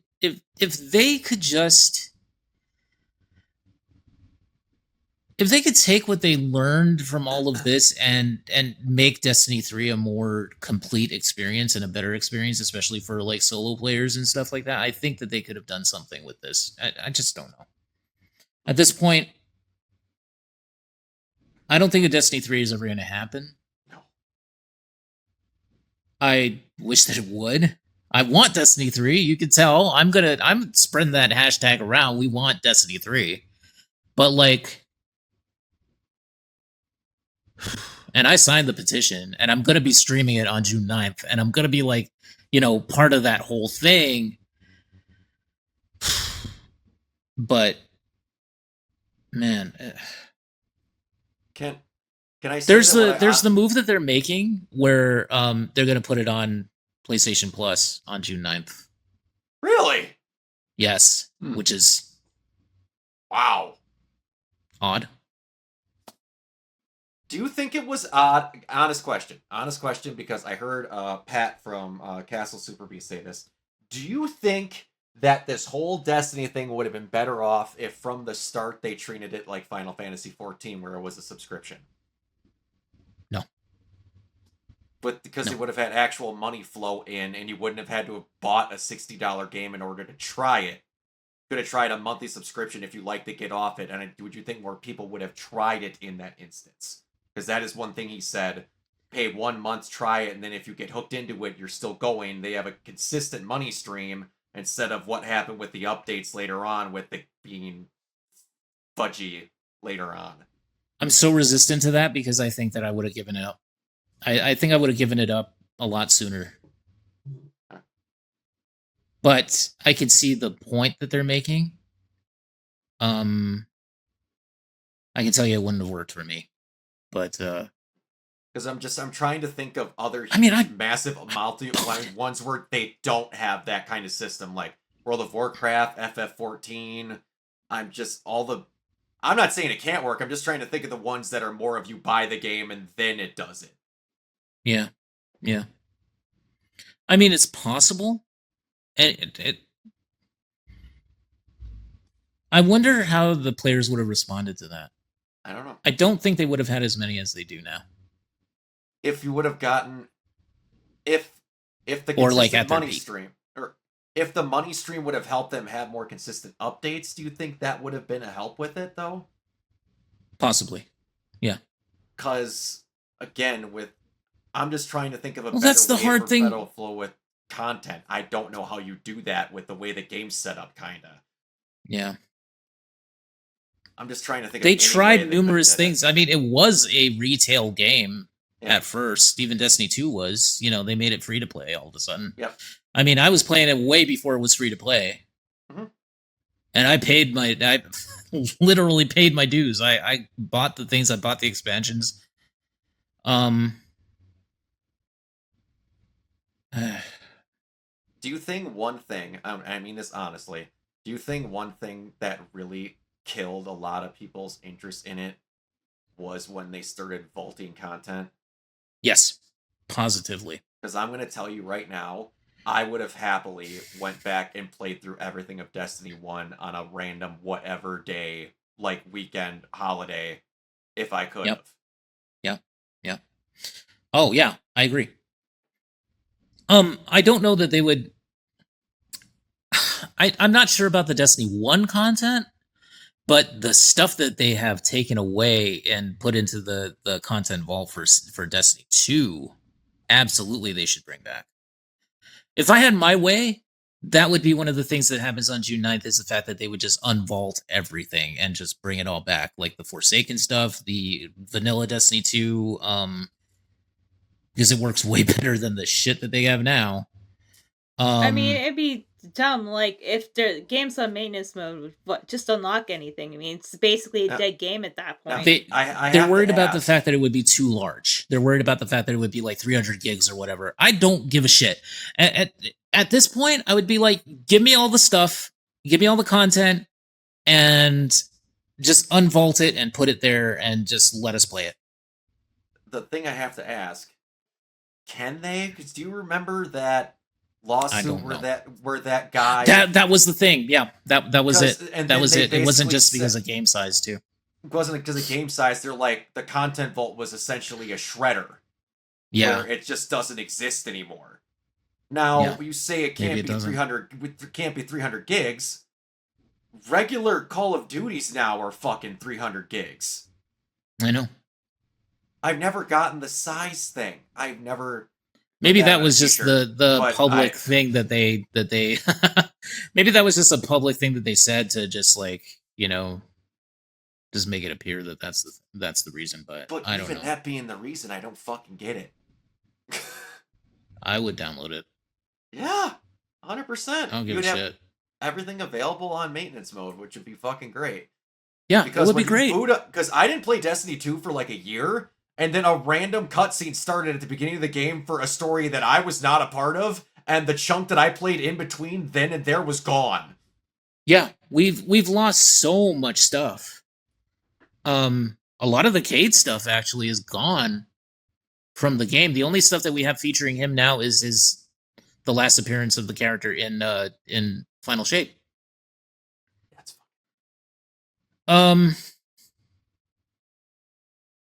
So I don't really know what the future is going to hold for this. I just know that I'm happy to see that the player base that is left and that is really that just really loves the game is still there. Mm-hmm. And I'm happy that yeah, it's no longer compatible with the current game. I know Umbreon. Yeah. Thank you for putting that in the chat, because I don't know, I'm at a loss for words right now, kind of. But yeah, I mean, I intended for this to be more angry than it was. I actually, this is just bittersweet, and it's it's depressing. But I don't know. It's just how I feel about it. Oh, I getcha. I will say this before we move on. Some of the memories that I have with the game.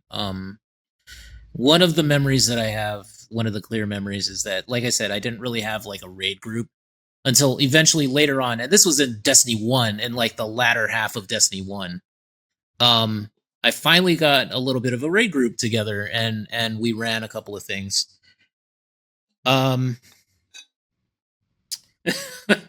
Pringle. So my buddies and I, it was Corey and Jose and Chris and a whole bunch of guys. We basically ran a bunch of the raids and stuff. We ran Vaults of Glass. We ran Crota's End. and we also did King's Fall, and that was about it. Those are like my 3 raid experiences that I've had with the game. Yeah, exactly, Umbreon. I am part of a clan. I will not say the name of the clan because it's kind of funny. But like, I don't know why. I just got a clan invite randomly from like one of the people, and so I joined up, and it's fine. I mean, Halo 3's already been done. One already exists. One already exists, so yeah, Halo 3 wins by default. But like, so basically, we were running King's Fall, and we got to Golgoroth, who was like this gigantic ogre demon, just the big, huge Shrek-looking guy, uglier than Shrek, obviously. But like, and I remember we got stuck on the mechanics because apparently what it was is that you go into this big room, right? You have to clear out a whole bunch of like, Half-Life 3. Half-Life 3. Half-Life 3 will. At this point. Half-Life 3. Well, that'll probably come out before Destiny 3 ever does at this point. I mean, the rumor, so like the speculation is that if they were to ever like even like let's say based on June 9th by some miracle, Herman Holst and Sony is just like, sure, Bungie, go ahead, we'll green light Destiny 3, whatever. And then they do work on it. It's not coming out until like 2029 at the earliest, 2030, 2031. So like, you know, and that would require them to staff up at Bungie. They're gonna do layoffs, so they're going in the exact opposite direction, which sucks, by the way, for all those people that are working there. And by the way, these developers did not know. I'm talking about the developers, not the management guys. The developers did not know. They were still working on the new stuff that was supposed to come out, and they were told on the same day that we were all told. Wow.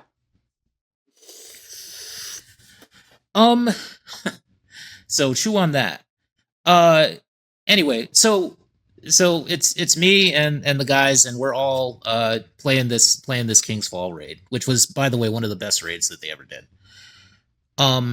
And we're stuck on this big troll ogre guy boss, whatever. And like the mechanic is that you go into the room, you kill a bunch of lower level enemies, and finally when like he steps into the center of the room, this big ogre guy who's blasting you the whole entire time. He's like just shooting shit at you and just like melting your life bar as this is happening. You got to have a couple of guys on either side of the room who are basically there to just tank damage. Their whole thing is just he throws his gaze at you, which basically means that like if you shoot him, he'll turn towards you and he will just fire at you. Yes, exactly. And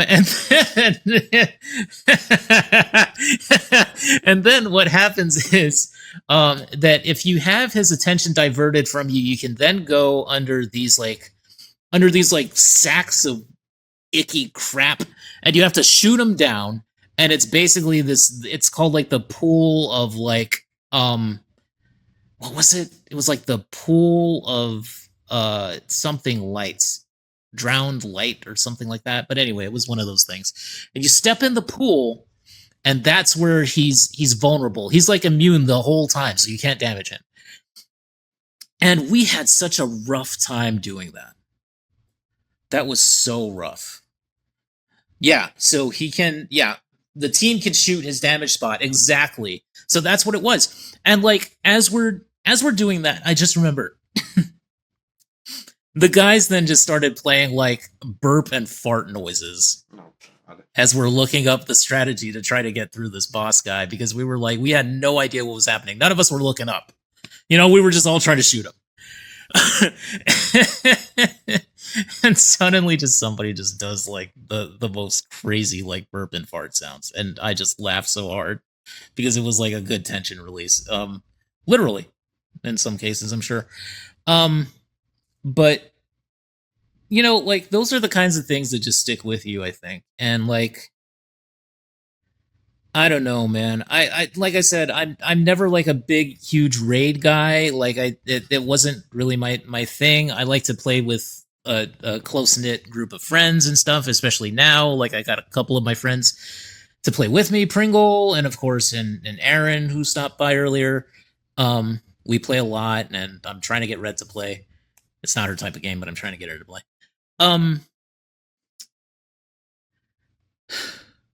It's so weird for a video game to mean as much as this game does. But to me, it's something that I don't think I'll ever find a game to replace it.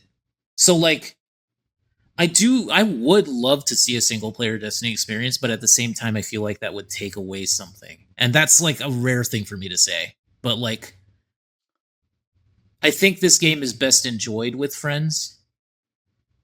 And I think by shutting it down, I think that we're losing out on a very special experience. And I think that also, I don't think that Marathon is going to save Bungie, unfortunately. I think that,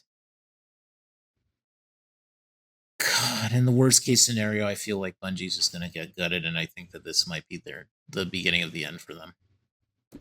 And I don't want to say that, because obviously that's not what I want.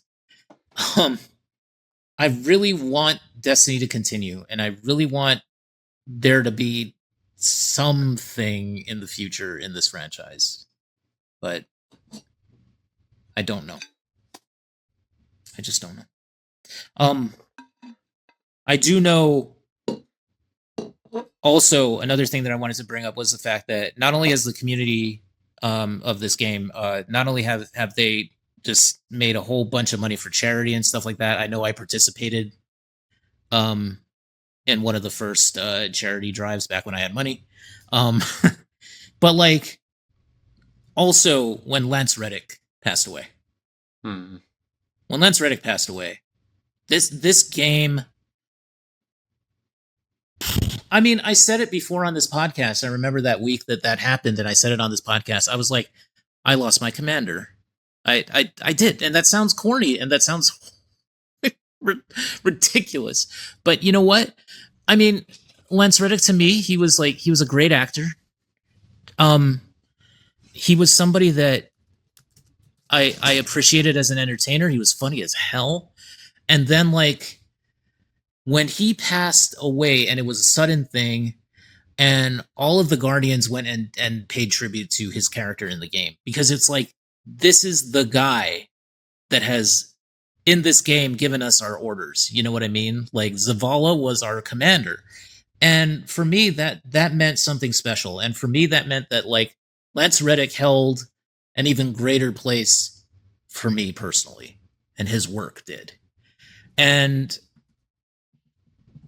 I listened to that one cameo that he did for that one guy so many times where he said like the eyes up Guardian line, you know, like that one time. Oh God, that was so like incredible. And like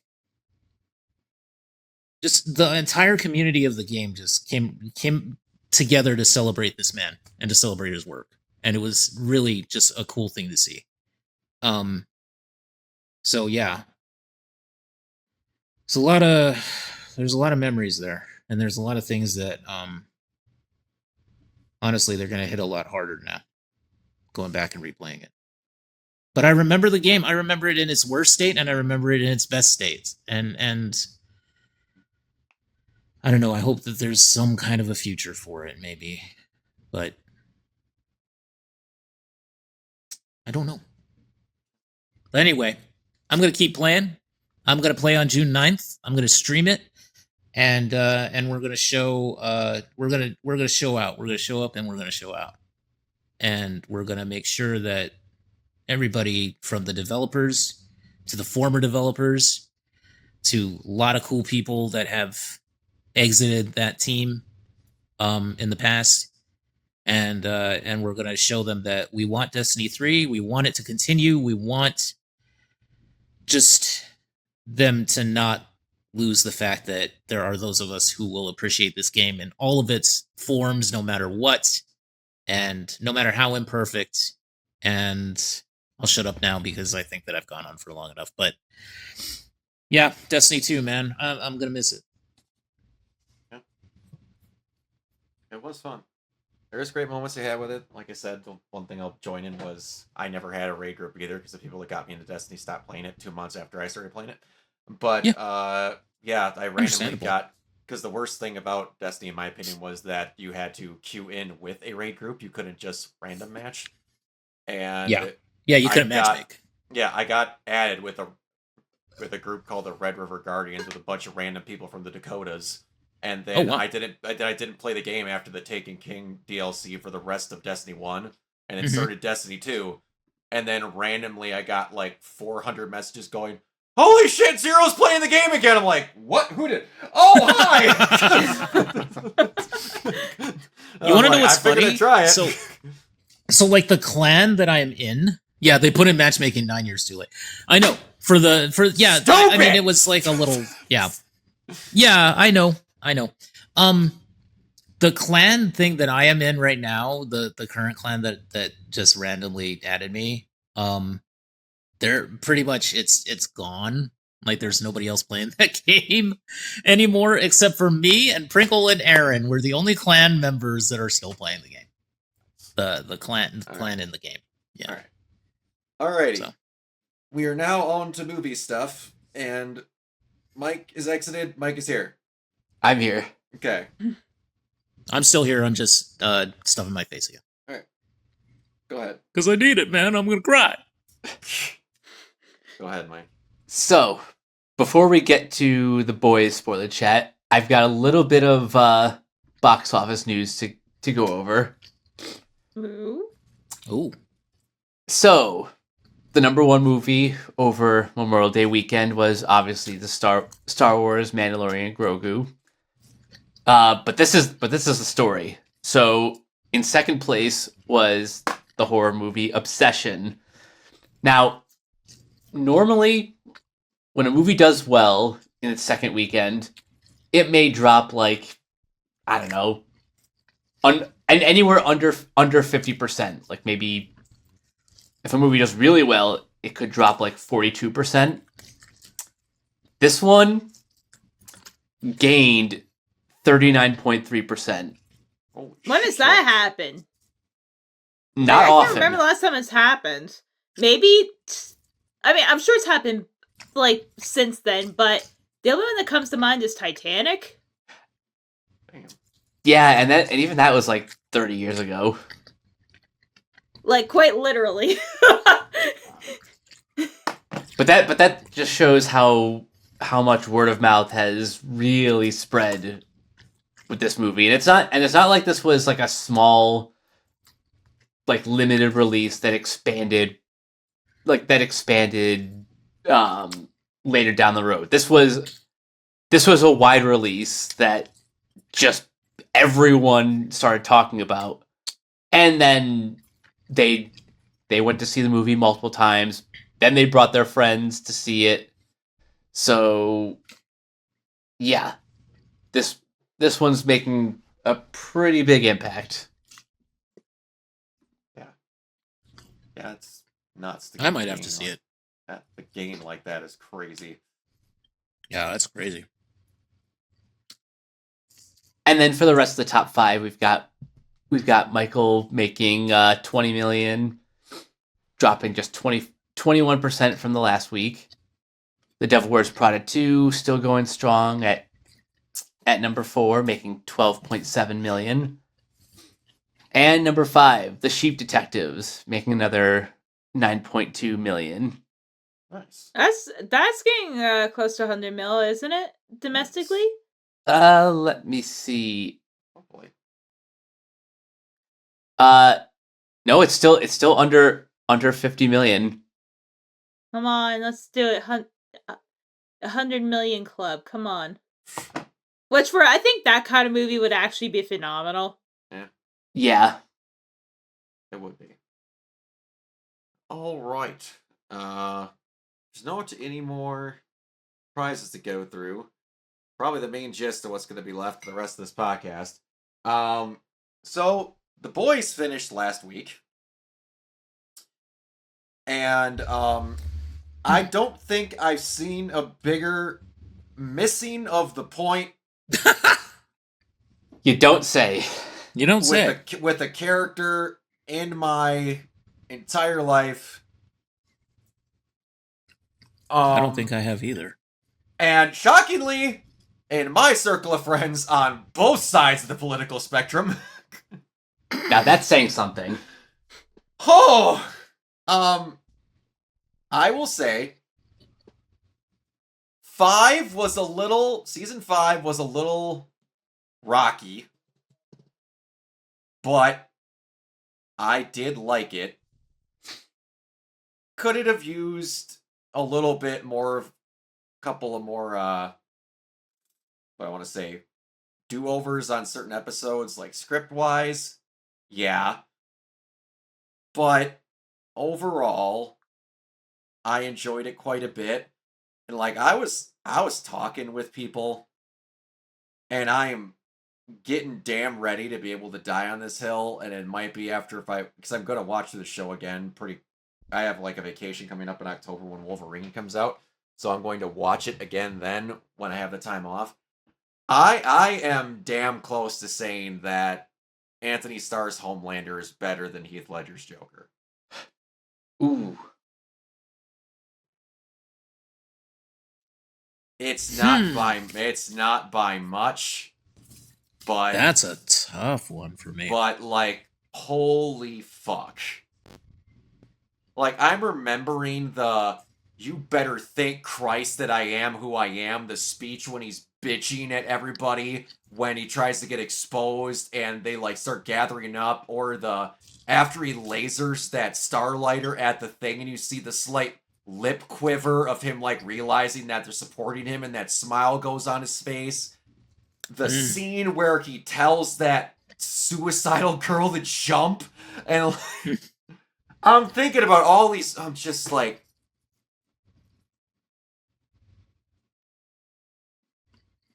in my brain, I'm seeing all these moments where, and you have to, again, Anthony Starr had nothing to go off of for this role. True. Literally no one did this role before. There was no animes, there was no cartoons, there was nothing. And this is a better version of the character than is in the comics. And he made it.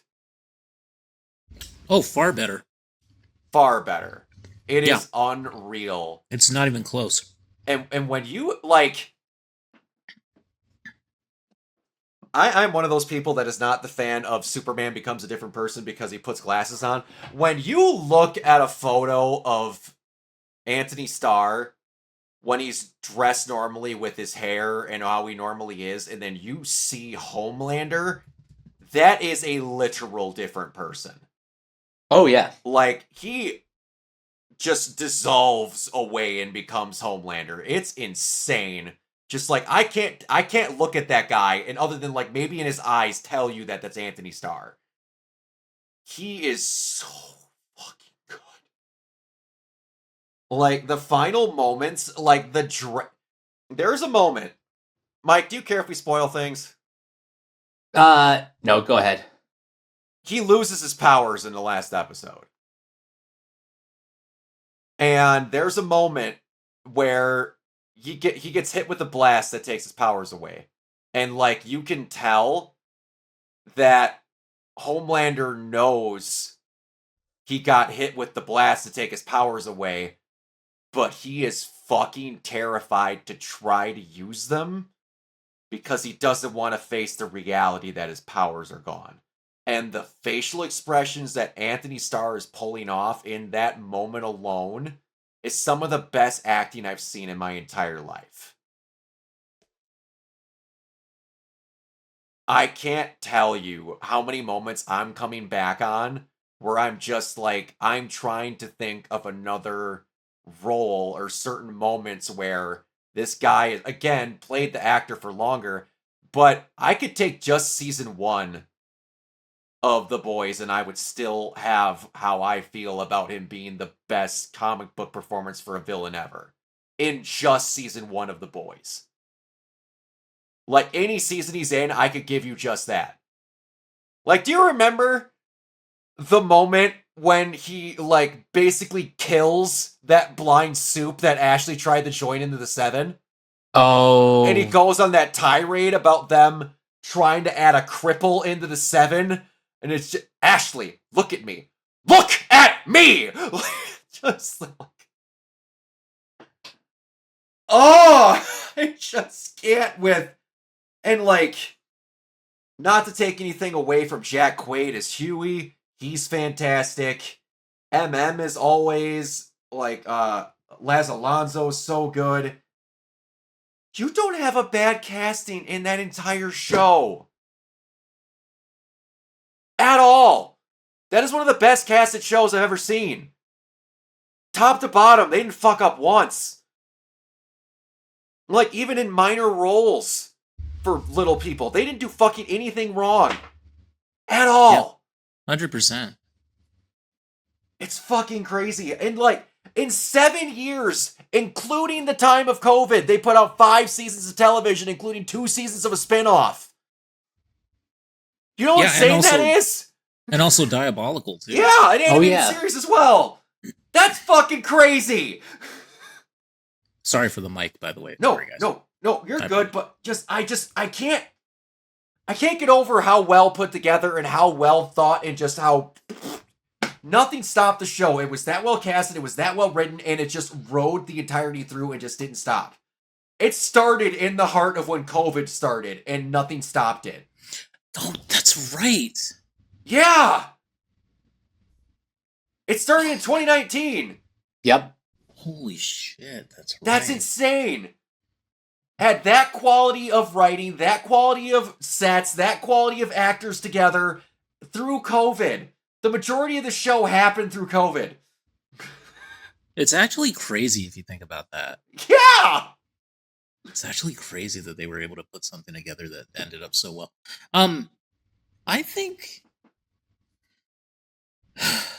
that, like, when it came down to it, having read a little bit of the source material and stuff, like I tried to get into it, but I was like, oof, boy, this comic is that's rough. You could tell that Garth Ennis was just hate writing. Oh yeah, most definitely. I mean, as Garth Ennis usually does, and more power to him. But like, I just think that the actors and everybody just brought something so good to this show, and like the fact that they actually had Karen Fukuhara talk in this last season, the fact that they had her speak is, I think, a brilliant decision, and I think it really added a lot to her character. 7-hour flight, you ain't said dick, because all you ever say is oi oi oi, cunt cunt cunt. I forgot what her voice sounded like, because you haven't heard her speak. Right? Yeah, I know. And that's like, it's just so wild to me. But I personally think that this season was really, really good. It's the final season, Isaac. I really enjoyed the last season. I think it went exactly where I thought it was going to go. Oh. And I'm glad that it ended, except for, obviously one of the major deaths in the penultimate episode. But I was glad that they got the actor back. Oh! Yeah. But I think that in terms of the finale itself, I think it was really, really well done. And I think it did everything that it needed to do. And I was happy that like they didn't go like, oh, you think it's gonna go this way, but we're gonna pull the rug out from under you and just completely do something else. I'm glad that they kind of didn't do that, and they kind of just leaned into it, and they were kind of like, you know what? It's Butcher and Homelander, and that's it. That's who kills him. Damn. And I was glad that they didn't take an easy way out with the Deep. No. I'm glad that they did not take an easy way out with this character. That was so fucking satisfying. Like, Mike, Mike, I'm not trying to spoil anything. I have never seen a character in a television show openly go, fuck you, I'm not developing. Yes. I love that. There's a scene where it's so great. Again, I'm not trying to spoil, but we're talking about it and I can't not get away from it. There is a part where, like, the Deep has survived the whole show. I don't fucking know how the Deep of all people survived the whole show. But they're in the White House. They have the same location and a bunch of things in the comic. But she's like, all right, I'm taking care of this asshole. You guys get Homelander. She blasts him off to the beach in an attempt to, like, calm him down. So he's in his environment, whatever. And then she's like, for Christ's sake, take some accountability for the stupid decisions you've made in your life. And then Chase Crawford, with the best expression, just goes, no! Have you guys ever seen, like, somebody put like, The Boys if it was an anime dub? Yeah. On YouTube. Have you seen that? And Yeah. the Deep's voice is the exact same voice. Yeah. It's so good. The Homelander voice is hilarious. Oh, though. it's so I good. was like It's so dying. good. Oh my god. Then she's like, all right, I'm going to calm you down. I don't want to fight. She blasts him into the water. Yep. And then I'm like, all right, he'll make it back to the beach and he'll do whatever. And then no, he starts getting swarmed. There is a voice cameo, Mike, in about the 7th episode of the season, I believe. Yeah. Ooh. It is absolutely one of the But- funniest cameos they've ever done. The Deep gets taken down, and then one of them goes to him and says, "This is for Ambrosius!" Just like,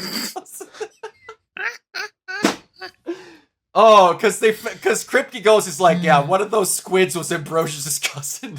He's just like, that's not said in the show, but that's in canon. But yeah, Amazing. I won't give away like a very big ending part, but they do the ending of The Boys, but better. Mm-hmm. Because the ending of The Boys is everything's done, Homelander's done, whatever, and then Butcher's like, nope, not doing it. I'm gonna still kill everyone. And like everyone on The Boys is a soup. So he just starts methodically just killing off everyone. And then gets to this whole thing where it's just down to him and Huey, and it's really well done. Oh, it's so well done. Jack Quaid he needs to get more stuff when this is done. And like watching Mortal Kombat, seeing Carl Urban be Johnny Cage, and then watching The Boys is the most wicked whiplash you're gonna get in a long time. Yeah, because the characters are just like completely night and day. It just, and the voice too, it's just... Oh, yeah. But, like...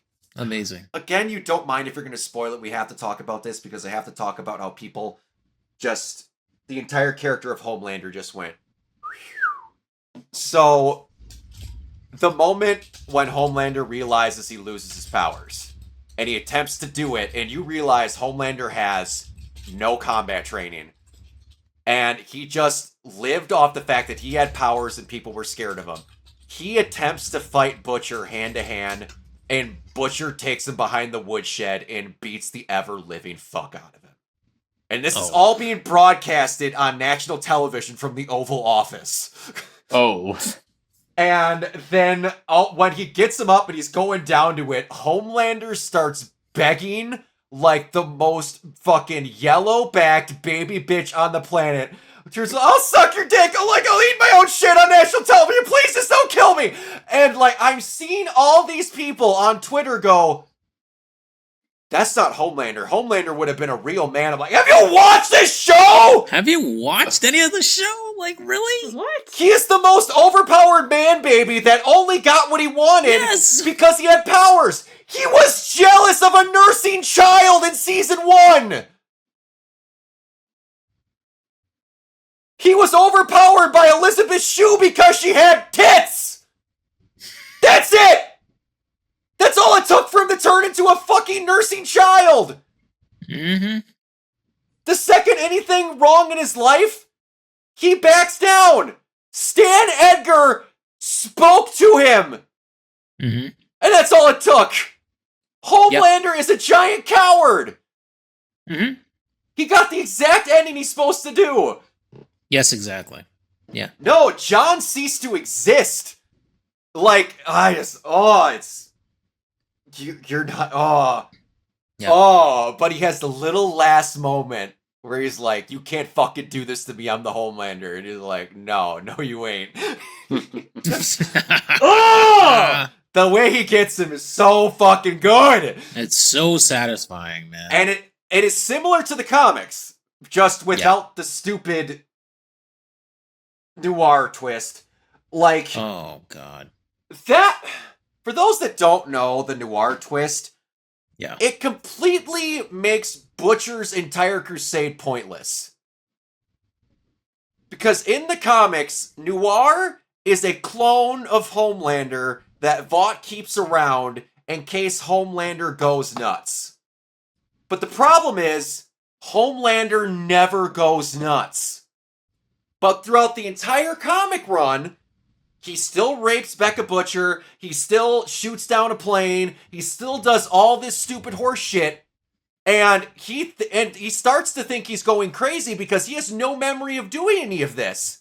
Mhm. That's because Black Noir goes off the reservation to do all this stuff so he can get the excuse to kill Homelander so he looks like a bad person.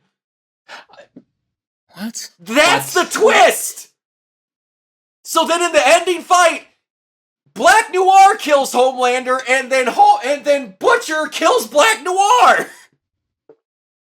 You seem so convoluted. It's unbelievably convoluted because the entire time, Butcher's been chasing an innocent man! It's so dumb! It undercuts everything about it. The whole comic is undercut. The whole story.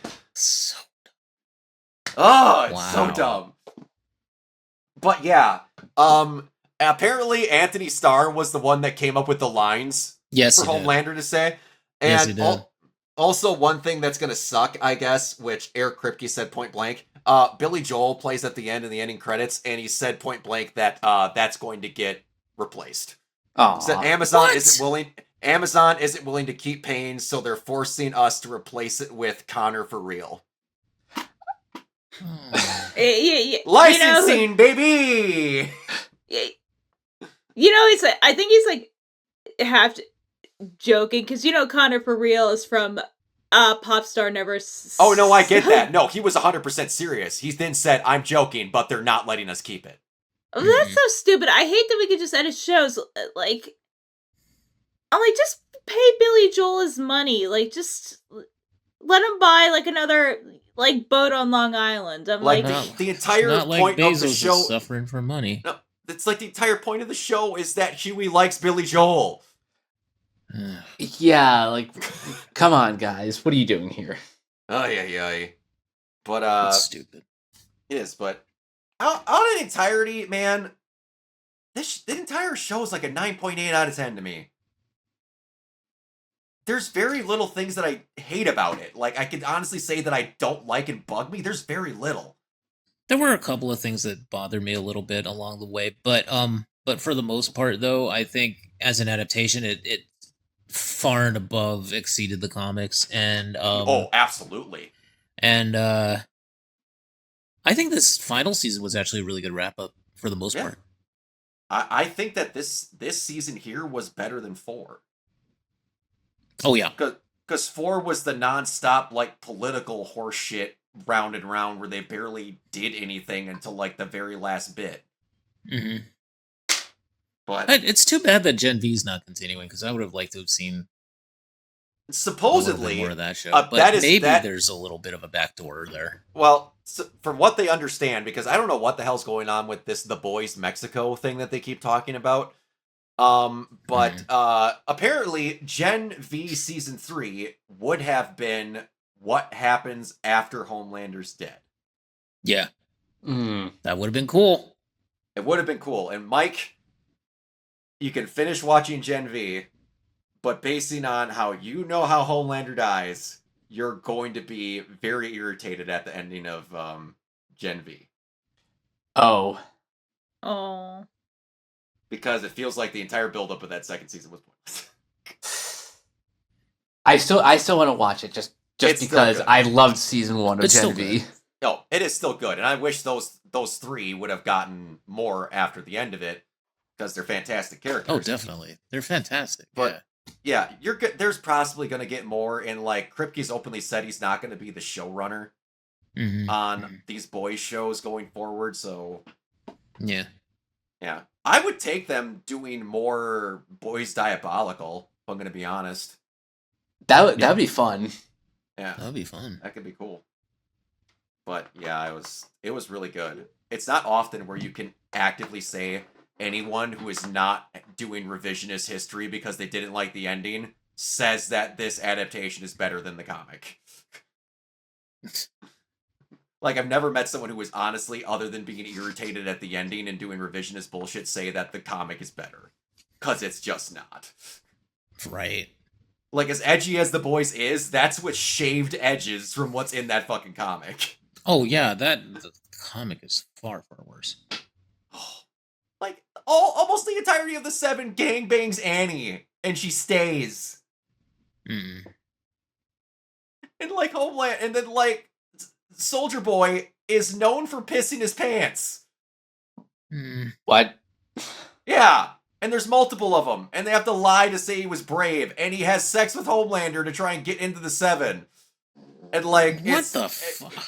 It's so weird. She thinks, what the fuck? Yeah, it's so weird. And like Stormfront is a guy that has, I'm pretty sure, a kid with Maeve, if I'm not mistaken. No, Maeve has a kid with the Legend, and he's a really fucking weirdo that's on another team. They have a character called it's either Fetching Dick or Stretching Dick, which is a bad, lame imitation of Reed Richards.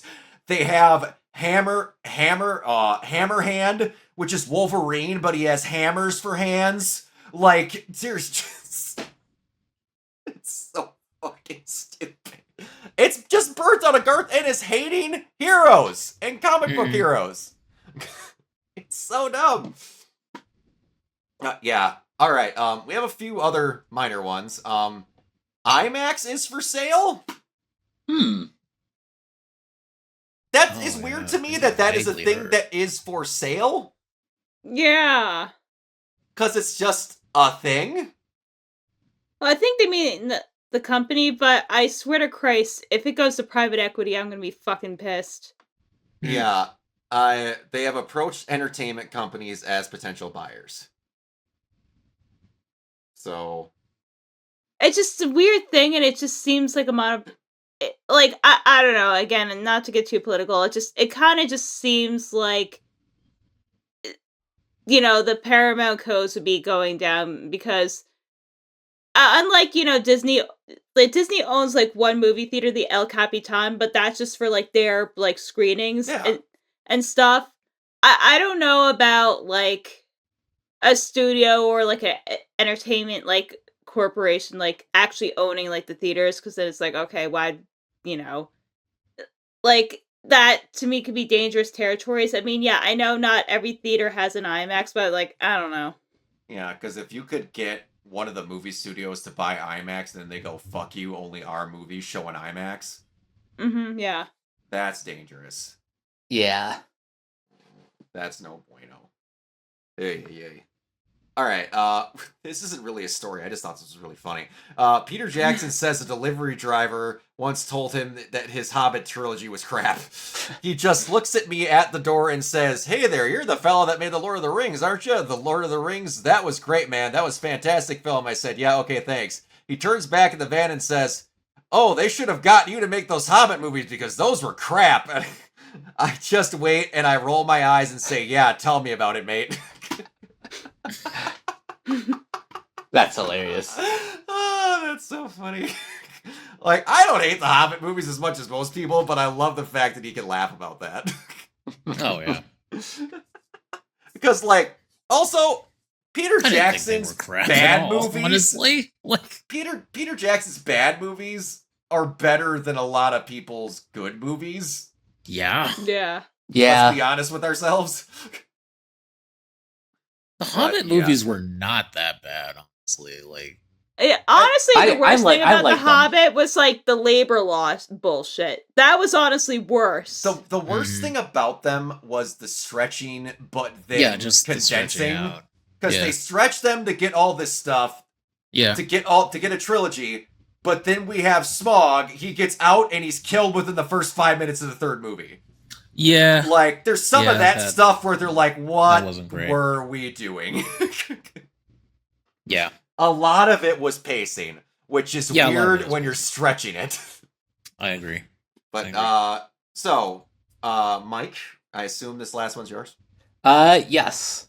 So we've got a little bit of Warner Brothers animation stuff. We got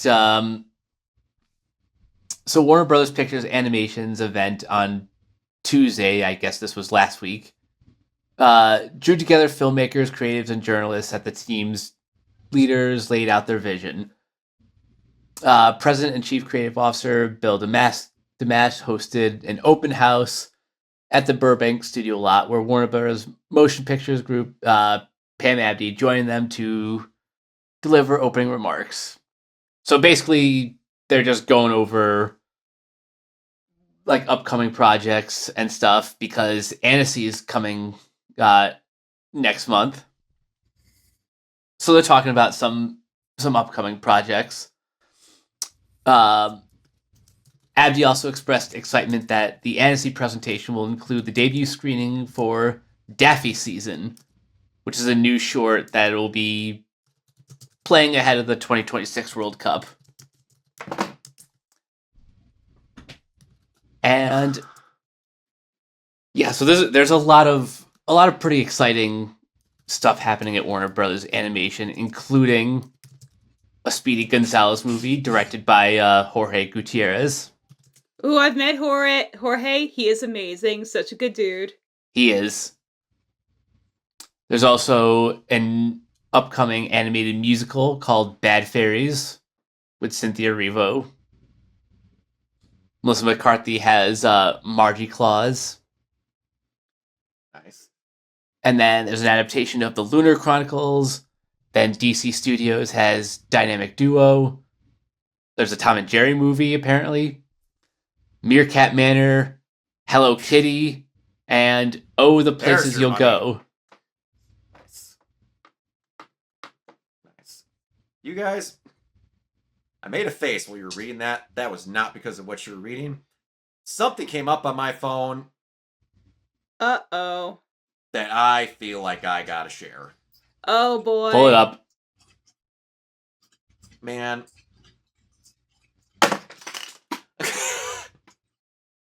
What the actual fuck? The amount of this just won't die. Where is it? I need to make sure I got this right. How correlations even happen. Like, I just can't with these fucking people anymore. I just can't. Wow, Michael has added another 100 million internationally, proving exactly what our insiders first said. Michael is built around a larger-than-life global icon. Snyder's DC treated Superman, Batman, and Justice League with that same kind of mythic scale. Michael nears 800 million as Zack Snyder's global DC appeal looks even stronger.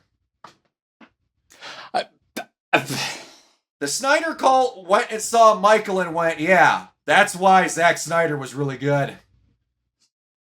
Yeah, no, it wasn't because it was fucking Michael Jackson. No, couldn't possibly be that.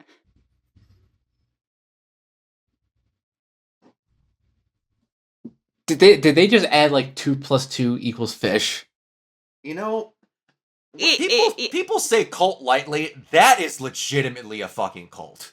You know what's the crazy thing is, by that same logic, I guess Bohemian Rhapsody, was great, so this is why, Zack Snyder should get a third Justice League movie. Yeah, so we can have Bruce Wayne cuck Superman and then have his child, because God knows that's what I wanted. And then the original one will be bad, and then he'll make a 5-hour-long version later to fix all the plot holes, and then that one will be really good. But overall, it'll still be maybe a 7 out of 10. This will never be let go. No, that's gonna be like Leonardo is DiCaprio. He's just gonna be frozen on that, wood bed frame with Kate Winslet. No, They're still in the North Atlantic. What it's become, Zack Snyder's DC universe has become the Dallas Cowboys. Oh my god. Oh god. Oh, jeez. They can do nothing. Like, they're past their prime. They are nowhere near fucking doing a damn thing anywhere. But yet, you can go to some random shithole 7-Eleven in the middle of South Korea, and they're gonna be like, "We them boys!" And like...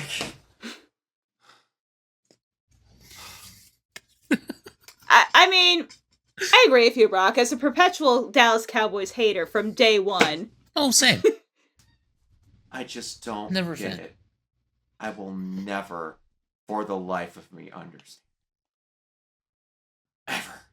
But, alright. Enough of that. Sorry. We're gonna get on out of here.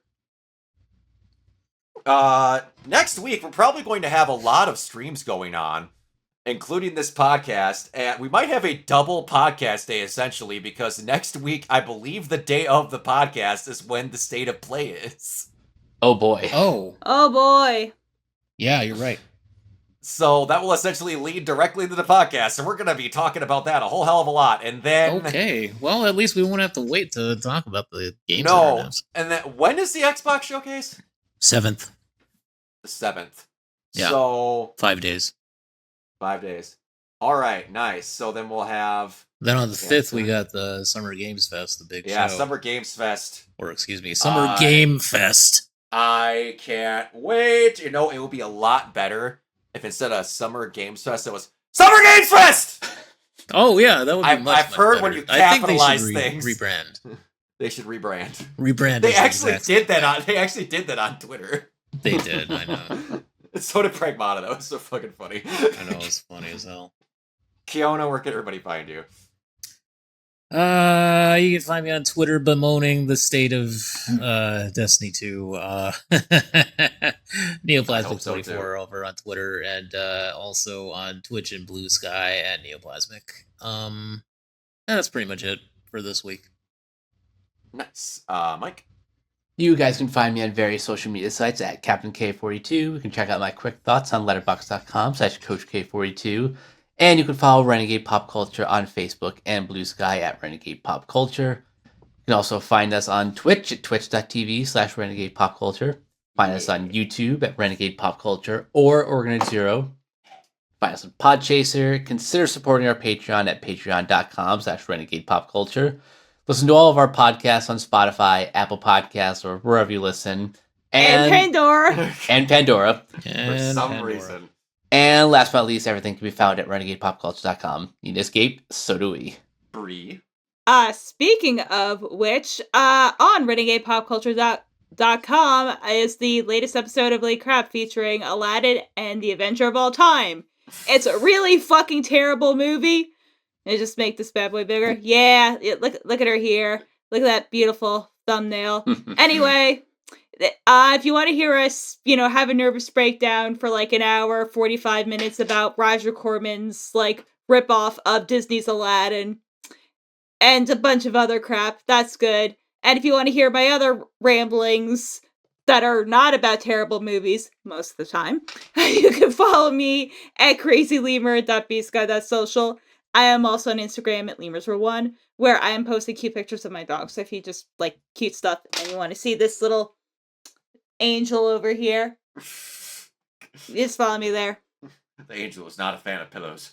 You can find me everywhere at Organoid Zero, mainly on Twitch and YouTube.